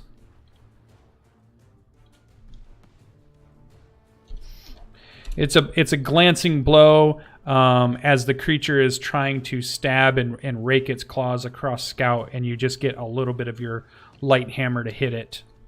All right. That would bring us to... That was round 2. So technically, 12 seconds have passed. Even though it's been a while in real time. So we're on to round number 3. Top of the round. Aravel, you were up. All right. Well, it worked the last time. We'll go ahead and do the same thing again. A couple of short sword attacks at this guy in front of me. Yep, 21 would hit. Nice. Ooh, nice. Good damage. Good damage. Offhand attack. No, that's good. Nope, that would miss. This guy's not. All right, I'll just mark it down. So yeah, something's wrong with that token. He's doing some weird stuff. There it is. All right, got it. Okay, 9 damage. Perfect. So that was 2 swings, so that's action, bonus action, correct? Yep. Blade Song goes down to 8. Anything else? That is it. All right, Scout is up. You have one of these things trying to kill you in your face. And you have a bow out, correct? Yes, she has a bow, and Scout is a bit of Scout knows where her place in the battlefield is, and it is definitely not in the creature's face. So she's going to disengage and run away. All right. So disengage allows no attack of opportunity, so you can move freely. She's going to go hide in this back corner over here. Okay. And then prep her bow to hopefully get a shot in next turn. All right. That brings us to Drubrin. Lucian, how do you rule a diagonal cone? We should be able to, just like you would stack dice. So what is the cone distance? All right, then it should be fine. If I was to stand here and cast Burning Hands, I should be able to hit both, correct? 15-foot cone? Yeah, because it would be... Yeah. Yep, it would be those squares.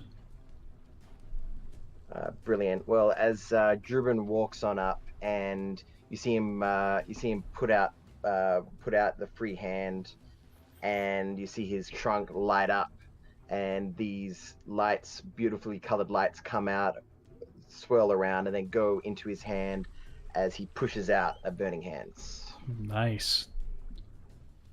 All right, so they get a DC 13.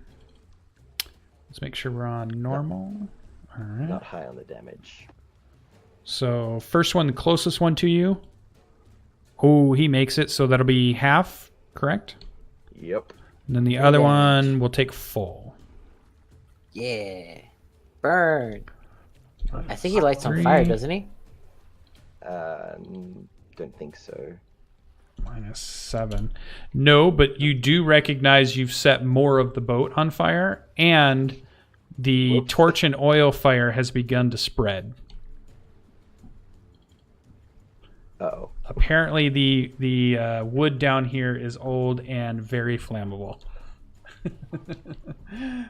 Smoke begins to fill the This sounds bad. the decking and the area here. All right. Anything else for Drubrin? He assesses that was probably accurate with his intelligence of 6. So, yeah, that'll about wrap it up. Yeah, everything's taken care of here. It's good. Edgar's up. Okay. Oh, sorry, Lucian. If Oh, yep. Go ahead. I've lit part of the ship on fire, does that mean that they are on fire, like they're standing in fire? It's more of this area back here that you kind of this stuff back here has begun to catch. It was the stuff that kind of was past them. And like their armor and stuff is scorched and they definitely have burn marks on their skin. But you don't see, there's not like residual fire on them themselves. Yep, no worries. And I will go ahead and have Edgar fly in over here and same as before, try to give advantage to whoever attacks that one next. Okay, Vahik is up. I will pull my shield out first. So AC goes up by 2. Sweet. When do you get that barbarian rage? I'm doing it now. Oh. I was waiting to see how many were coming up the stairs before I went down the route. So barbarian rage is coming in. So and that's I'll your take a- bonus action. Okay. I'll take a swing at the one to my left. Or actually, no, next to Aravel. I'll swing at that one. Okay. Rage. Scimitar away. Have you set up like a scimitar when it's raged and a scimitar when it's not? Have you gone in and done that? I haven't. Oh yeah, No. you got to do that. It'll make everything easier. Yeah, 20 hits. So you'd add your damage, and at this level you get what, +2 for rage damage? Oh man, nice rolls. Yes, +2 bonus to the damage roll. Go ahead and describe how your raging scimitar kills this one. Oh, this one actually cleanly slices the head from the torso. But as it goes, the head kind of flies towards Aravel because it was an upward motion. So up into the ceiling, back down, right in front of, lands at Aravel's feet. Yeah, a bunch of green blood is now on your boots and shins, Aravel. All right, anything else? No, other than, do we still seem to have an unfiery path behind us towards the door? Yes, there's definitely fire at the back of the ship currently. Okay. All right, so this creature gets to go. Boy, you guys are just creaming into it. So he's just going to lay into this dwarf who seems to be the most wounded. He's outnumbered, but he's just going to fight to the death at this point. So we're going to see a spear thrust, and then he's going to try to bite down on you. But he's going to get advantage because you've been damaged as he goes frenzy with, like, he could attack others, but he sees the blood pouring off our dwarf, and his eyes are turned red, and it looks like it just draws him to it. And he thrusts forward with his spear. Does a 20 hit? Oh! For 3 piercing damage. And then a final bite. Oh, for 2 more. 5 total damage. Oh, our dwarf goes down. And it's No. the only thing that's really good about this whole thing is that it was a spear that killed him, and there's 2 of us in this channel that know why that's a big deal. That Pelennor has been killed by a spear. It doesn't make sense to anybody else out there, but to us friends that know each other in real life, that's a funny thing. So our dwarf goes down as the pulls the spear out bloodied, and it lets out a blood-curdling howl, and it looks like it's ready to jump on our our Genasi friend next, as it just gets into this like berserking bloodlust, just like our Genasi. But that is its turn. Brings us to and because it's your turn now, you get to make your very first death save of the campaign. So on your character sheet, there should be the words death save, and you should be able to click on it. You want to roll a 10 or higher. Here goes. Death save. Oh, Nope, one fail. one fail. If you get 2 more, you are dead from the campaign and rolling a new random character. But let's see what happens. So that'll bring us to the top of the round, 4th round. We've had a character go down. Iravel, can you pull this out? That remains to be seen. Looking I around believe. very quickly, do I see any way to either look outside the ship, any holes in the wall or anything like that, or any way to look down into the bilge? All I need is just eye shot. Nope, you do not see anything that's going to let you go further down. Ugh.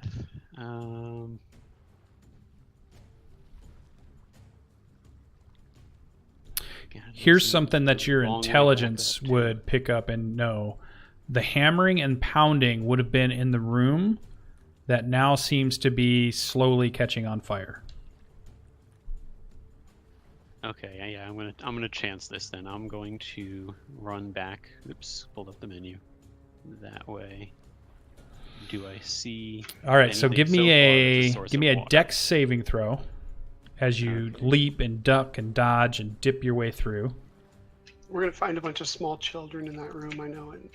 Oh God, no! No. They were That pounding would- to get out. No, okay. So you see that there's a fire here, and this back wall is definitely lit up now on this side, the side that you're on, and maybe not so well seen from the other side, but it's starting to light up. And you see right here is a chest that looks like it's been battered and has been beaten. It's a wooden chest of some sort in this square here, right next to where the oily fire is. Sorry, guys. I Still didn't no, mean to do still no that. sight of water anywhere though. No, you've found no way to go any further under. It's a bunch of rare books. Apparently, the elven shipbuilders have found a way not to worry about bilge water. Oof. That, or just the person that made this map didn't think of that. One of those two. Where was I positioned? That's 5, 10, 15, 20. I've moved 20 feet so far, so... what is this right here? Is that stairs, I'm guessing? This is stairs up. These are the stairs that you recognize they probably came down when you heard the pounding of feet. They must have come from above.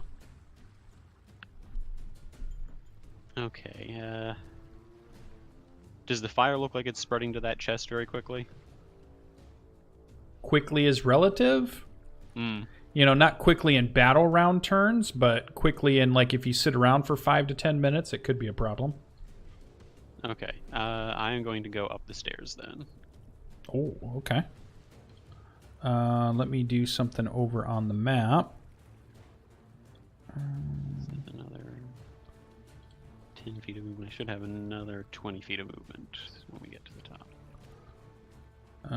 Scout is very concerned for Aravel at this point. There is a plan. You are there.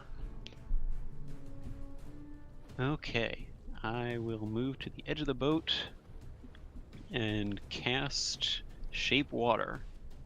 And I'm going to start pulling water up and with me as I begin working my way back down the ship. And I forget how far I can move water with that spell, so let me pull that up.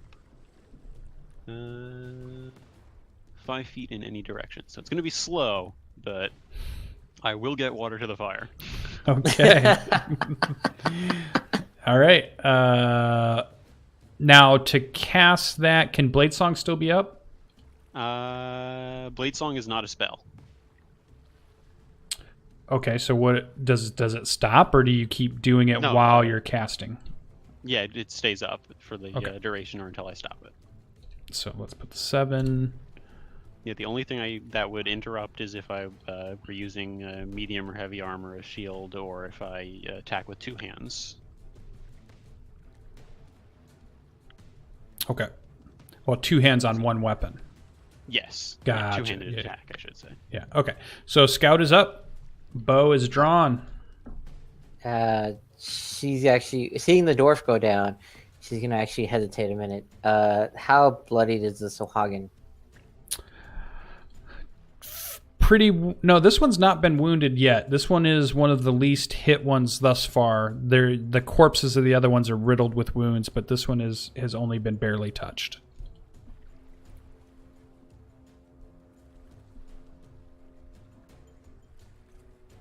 She's gonna yell out to Durun, "Can you get him up?"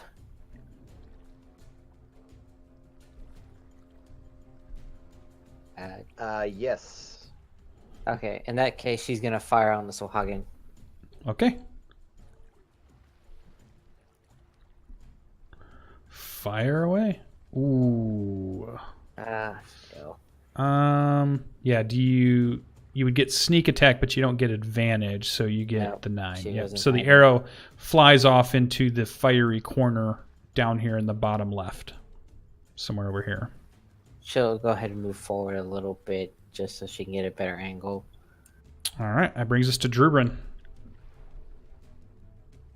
Drubrin, seeing his companion go down, the trunk starts to move around and creating the swirls from the pattern upon the trunk, creating a circle right over his body lying on the ground. He pushes his hand through the circle and casts Cure Wounds.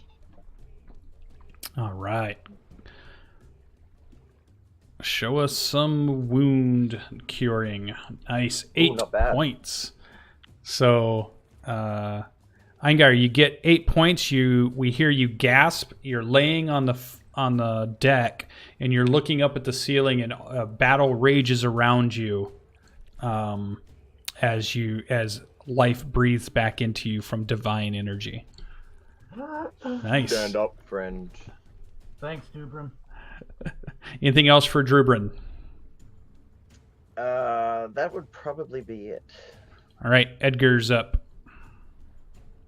Well, I can't see the map on this side anymore.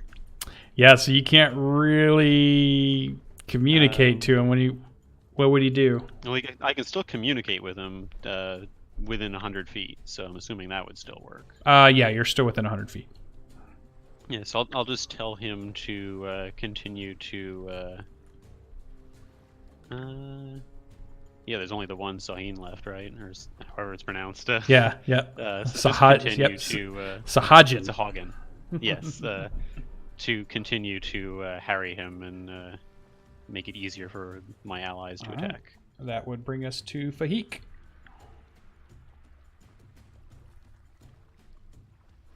Oh, muted. No, I was just hitting the wrong top push to talk. Oh, there you go.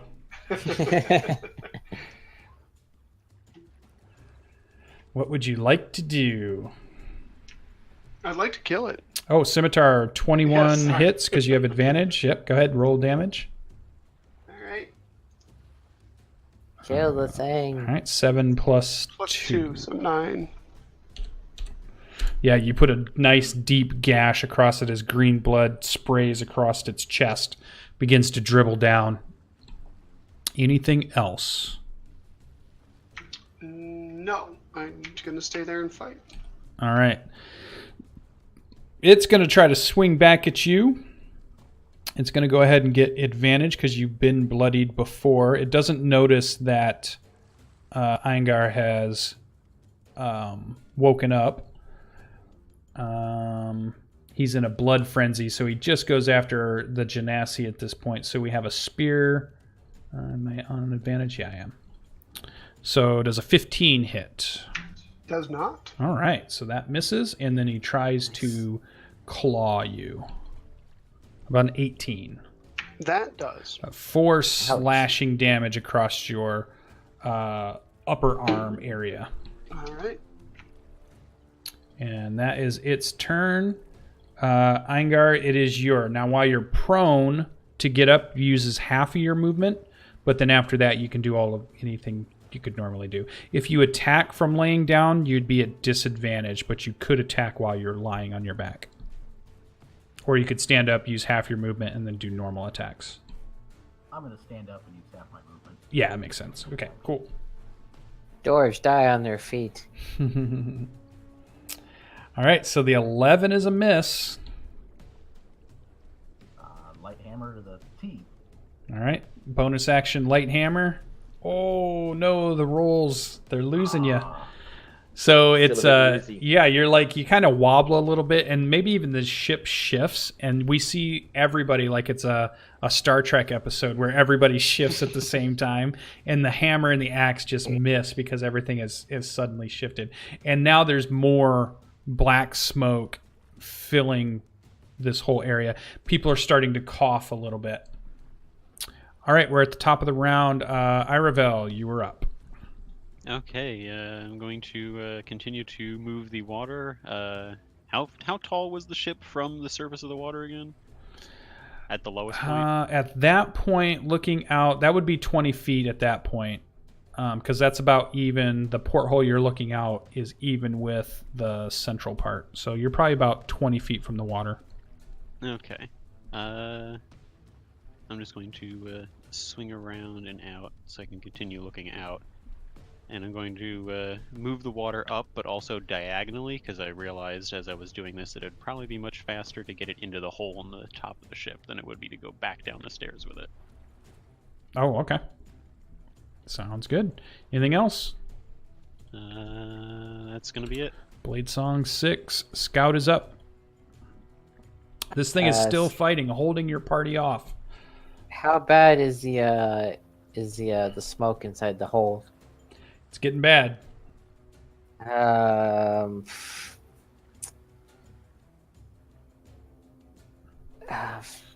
Fuck. Scout's gonna go ahead and trust in the three of them to kill the thing on their own. She's gonna drop her bow and pull out her.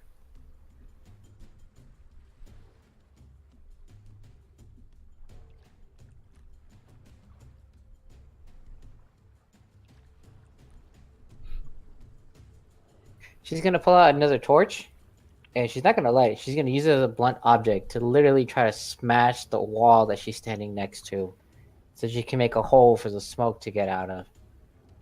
Well, it's definitely going to billow out above these guys, above this group here, because there's an opening, and it's leading that way to pour up this hole, and it seems to be going through these here because there must be holes somewhere else that you can't see this way. Oh, so she didn't have to worry about it. Yeah, and it's a pretty big size. It's like a 10-foot square here of opening above people. Oh, okay. Yeah. So we don't have to worry about dying from inhalation. No, I don't think so. Never mind. She's just going to shoot the guy then. Yeah, the biggest thing that would be like if it went long enough that you would probably lose some vision, like everybody's vision would come down, but it's not like everybody's about to suffocate or anything like that. Okay. Yeah, 22 hits. And you'll get your sneak attack damage. Yeah, I wish I could get it to work, though. All right, so it'll be 7 plus something. 7 plus another d6. Oh, just 10. Enough. Describe how your arrow finishes it off. Okay, so as it's raging and frenzying and it's attacking my Genasi friend there, our scout's just gonna wait until it opens its mouth. And I remember from the picture, its eyes were on the side of its head. Yeah, kind of like a fish. Yeah. Yeah. So as it's yelling, she's gonna basically sight down and wait for the perfect moment. It opens its mouth to scream, and from one eye to the other, arrow just straight through. Nice. And it falls to the floor, and then it grows quiet in the hold of the ship, except for the crackling of fire, the waves outside. You hear some boots upstairs, and there is no longer, you guys are in turn order, so you can do what you would like to do at this point. So he's gonna immediately yell for buckets. Could I spray the 4 pints from my water skin over the fire? Sure. So you have a kind of a. Let me draw it in for you here. Freehand, and let's go with some red, and yeah, red freehand. So it's kind of like fire could... this area. Oh, why did it change? It should be red. More like that. This whole area is on fire. A little bit of this is on fire. So what do you start to spray out? I would probably try and spray out the area over here. All right, so you empty your first water and you realize that it makes the oil spread more, and more fire now spreads. So now it's a bigger area of fire. No. Intelligence 6. And now, yeah, the chest that's here is now starting to be in the fire zone. Oh no! Blanket. Use a wet blanket to smother the oil. Gonna need a 10-foot by 10-foot blanket. What about a bedroll? Would a bedroll work? I don't know, would it? I'm assuming a bedroll is at least 10 feet, isn't it? No, I think like a bedroll is like a sleeping bag, so it might be 5 feet by 2 feet, maybe 3 feet. You guys would know that I have a tent on my backpack. Yeah, Arya's gonna be like, sorry, and literally rip your tent off your backpack. Well, I'm upstairs still. Oh, you're upstairs. Yeah. But you would know that. It's not like it's not obviously on the backpack. And it's some fire, but come on, you're adventurers.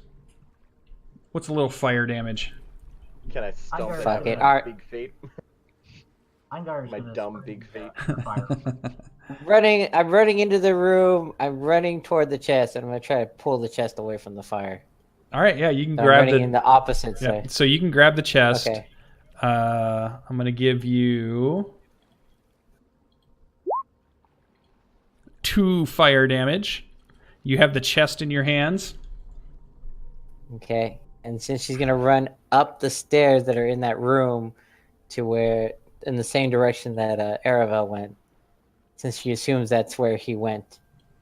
he's not in You the end up room. over there now.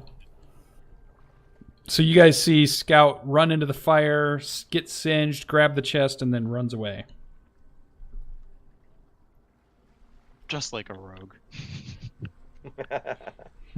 What's everybody else doing? And you can move freely now at this point. Unless We're anyone not in tells me turn. otherwise, I'm going to keep trying to put the fire out.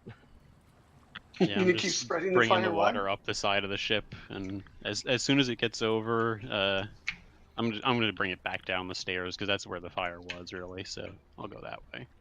Yeah, you get to the stairs and it's gotten out of control now. Like it's getting to the point that the back of the ship is going to be a problem, and you probably shouldn't stay in it much longer. So do we have both chests or just one? You only saw a chest there. Okay. Yeah, Well, I I'm am gonna bringing follow a, after Scout then. Scout is trying to, on top of the ship, trying to smother out the fire. Yep. The fire I'm with her heading back bedroll. out with you. Yep. So you guys can move your tokens to the spots. Yeah, and I'm bringing down a 5-foot cube of water with me, so hopefully just rolling Are we running that into around each other on the fire. stairwell? Probably. We're going out the back way. Okay. Yep. the So way- once Brian moves out of the way, I'll move you guys up. I don't. You should be over to the left now.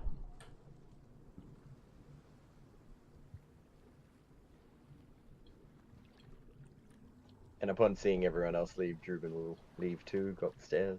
There you go. Yeah, so Iravel, you go in and like freehand. this is just like all caught on fire. This is now all caught on fire, and it's all spread on the floor through here. It looks like there's water, but now it looks like oily burning water, like petroleum almost. Don't do it, Aravel. It's not worth it. I'm gonna try. I've already gotten it this far. I'm gonna try and smother the fire with the wall of water that I brought with me. All right, so how much water is it? It's a 5 by 5 square?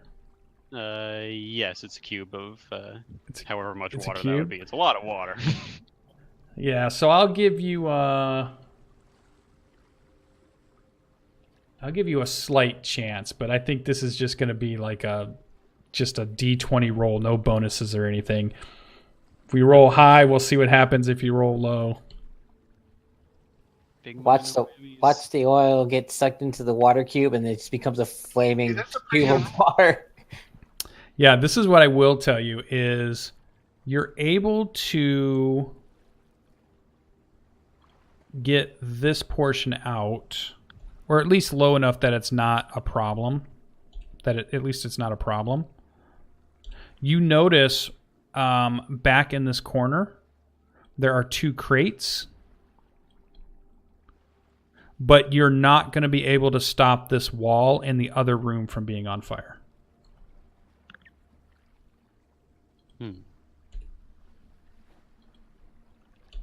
Well, since we haven't checked out that back room yet, I'm gonna head that way real quick and just see what I see in there. You see stairs that lead up, and it seems empty. You pass by 2 crates on the right-hand side. Can I I'll move up double the back steps and look to into the upper crates. deck, on the top deck? Yeah, you guys are back up on the... Oh, you want to go higher? Yeah. Yeah, you can go up there. It's just like the roof of it. In that case, you're on top of it, but it goes up and it's flat, and you see where the wheel for turning the ship is located. Is like above this on the roof of it, of where you're at. And I'll telepathically send Edgar to just fly up and sit on the mast of the ship until I get out. Okay, and yeah, the crates are closed. You don't have a way. I mean, there's not a way to open them that you see. Do I have anything with me? Crowbars? That I don't have. Short I do have a sword? shovel. A shovel or a miner's pick. Miner's pick works. Yeah, I'll try and wedge the miner's pick in and just pry the lid open.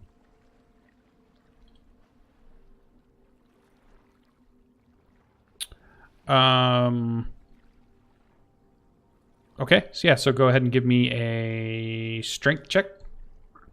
Okay. Ugh. No. I'll just yell out. There's some crates down here too.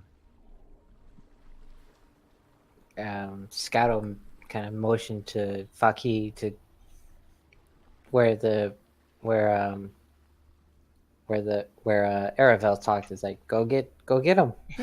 All right, I will go try to pull these crates out. All right, so yeah, you get down there, and we could just burn through this quicker. Okay. You're able to pick up one of them at least. There's All right. still one there. Okay. Angar would like to try and go find him also. Okay, and you're able to pick up one and bring it up too then at that point. So you guys can bring them to the edge of the ship. I'm gonna head up these stairs just because we haven't gone that way yet. Okay, yeah, and that brings you up into that room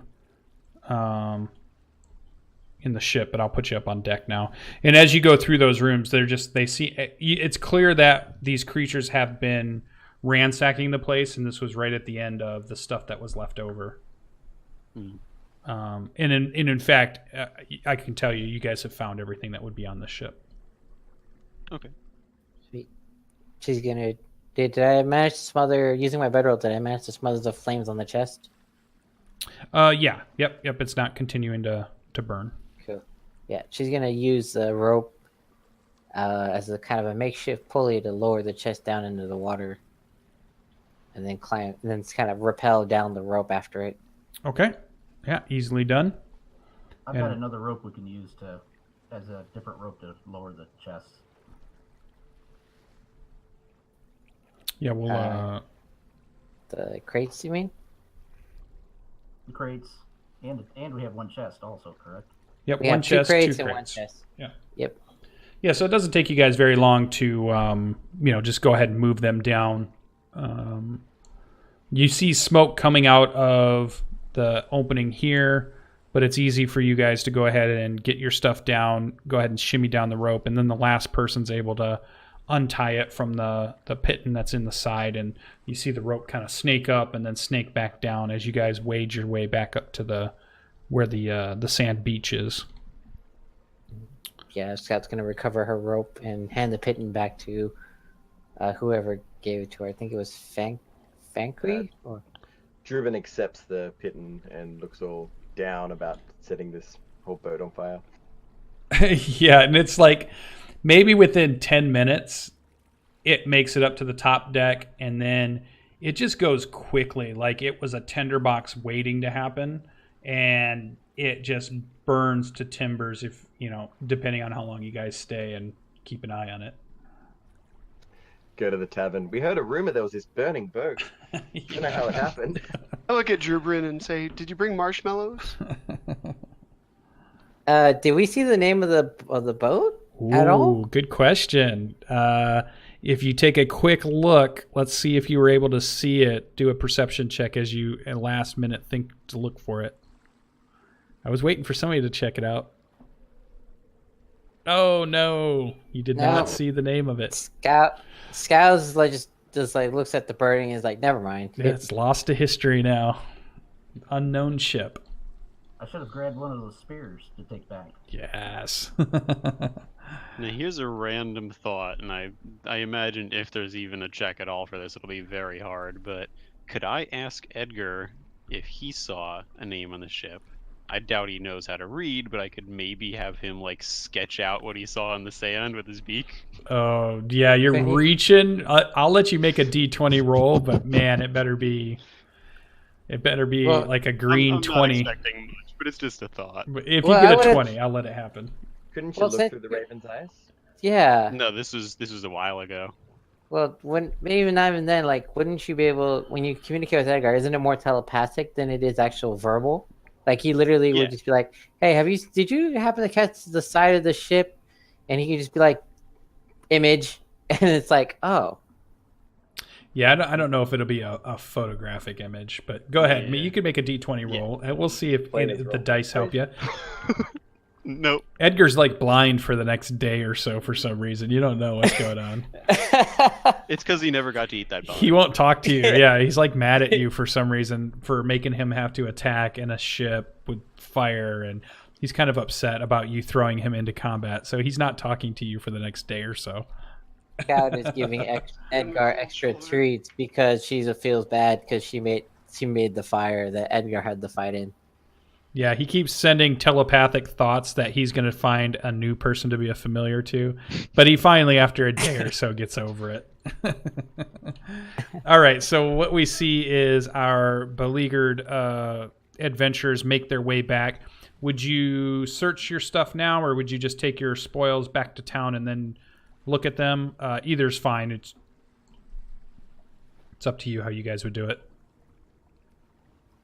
I'm fine with doing it out here. Yeah.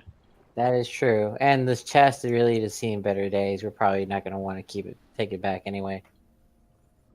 So right there on the beach, you guys open it up? Yep. Yeah, Far enough away. Need everybody to make a dexterity saving throw. No. Yeah. They're all mimics, so roll initiative. All right, so in the chest, you find a bunch of silver coins that are clearly of elven minting. So these are things that you would have seen in the Sword Coast that the elves use for their currency. So after you count them up, it's a pretty hefty sum of 2,000 silver lined in this chest. And then there also happens to be a short sword that has been made by obviously an elven armor or an elven weaponsmith of some sort. It's in fact, I have a picture to show you of it. Did I put it in here? I think I did. Oh, I didn't move it over yet. Let me show you.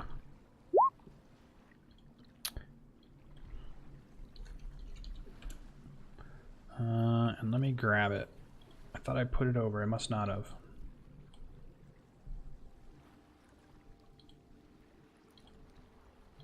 All right, you guys should be able to see it in your handout now. Ooh, weighted at the top. Yeah, almost Gurkha style. Looks like a feather, actually. It's pretty cool. Weapons are so dainty. Gotta pocket the sword. That's all that you find in the chest. The chest is pretty beaten up from being smashed on. It looked like they were pretty close to beating a way through, so it didn't take you guys very long to get through the rest of it.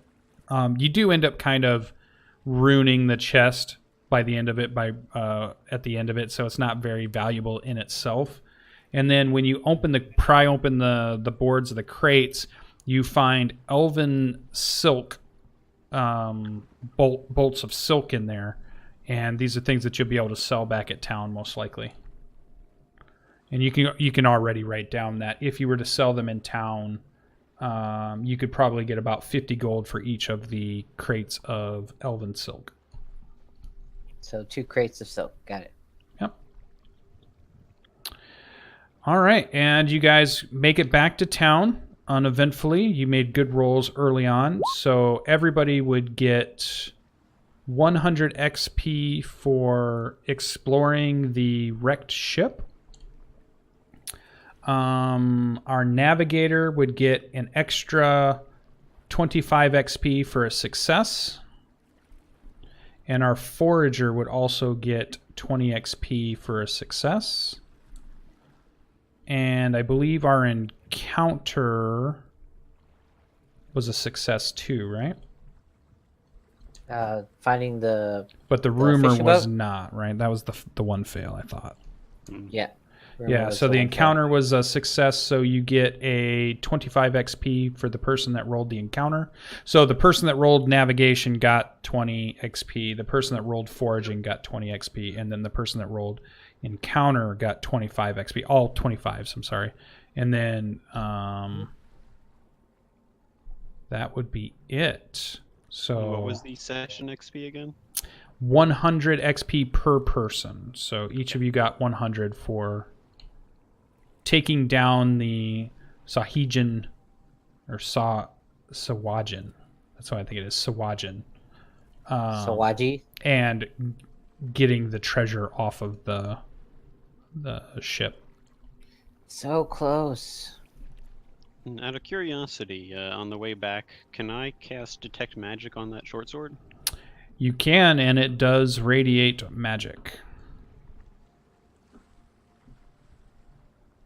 Do you tell Scout this? Because she's holding on to it. I will tell you. I will also say that I am interested in it. She'll turn to you and be like, identify? I don't have that, sorry. She'll sigh and say, alright, I'll let you know what it is. Yeah, in town, identify, I think, is 20 gold. You can have it cast, I believe. Yep. So when she gets back into town, she'll pay up 20 gold. That'll depend on how many gold we get. So we didn't find any extra rumors to sell. How much? The 2,000 silver coins, are they basically the standard silver coin rate? So we get 2,000 silver pieces. So that's 20 gold plus 100 gold worth of total for the crates. Since we're selling both of them, I'm assuming. Well, that's up to the group. 2,000 silver would be 200 gold, not 20 gold. Right, only 110. Yeah. I'm sorry. Big difference there. Yeah, there's an extra 0 there that I missed. I keep forgetting my placements. But so how do we want to divide the 300 gold that we've gotten from all of this trade goods? It's at 60 apiece. Yeah, it's 300, and I'd also split the 20 gold worth of golden seaweed, so we can add that in. So that would be how much extra a piece? 5 of us or 4 of us? 64 Five total total. gold. Five I think. total. 64 total. Yep. Nice. So 64 total. Nice haul. So yeah. So each one gets 64 gold pieces. So Scout will just pull 20 out of her 64 to pay for the identify. I'd split that. With you, What is 19 that each. sword? Sure. I guess, yeah. So yeah, the sword is in Elven, written in it in the Elven language. You were told that it says breeze, and this sword counts as magical, though it doesn't have any attack or damage bonus. But it does have the ability to once per day cast a gust of wind that will knock back a medium-sized creature 15 feet away. And then that resets every sunset.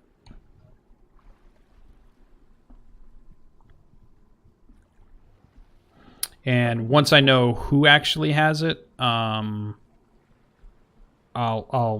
give you the handout that has the stuff written out so that they can remember it. But the group needs to decide who would have it. Drubrin does not want it.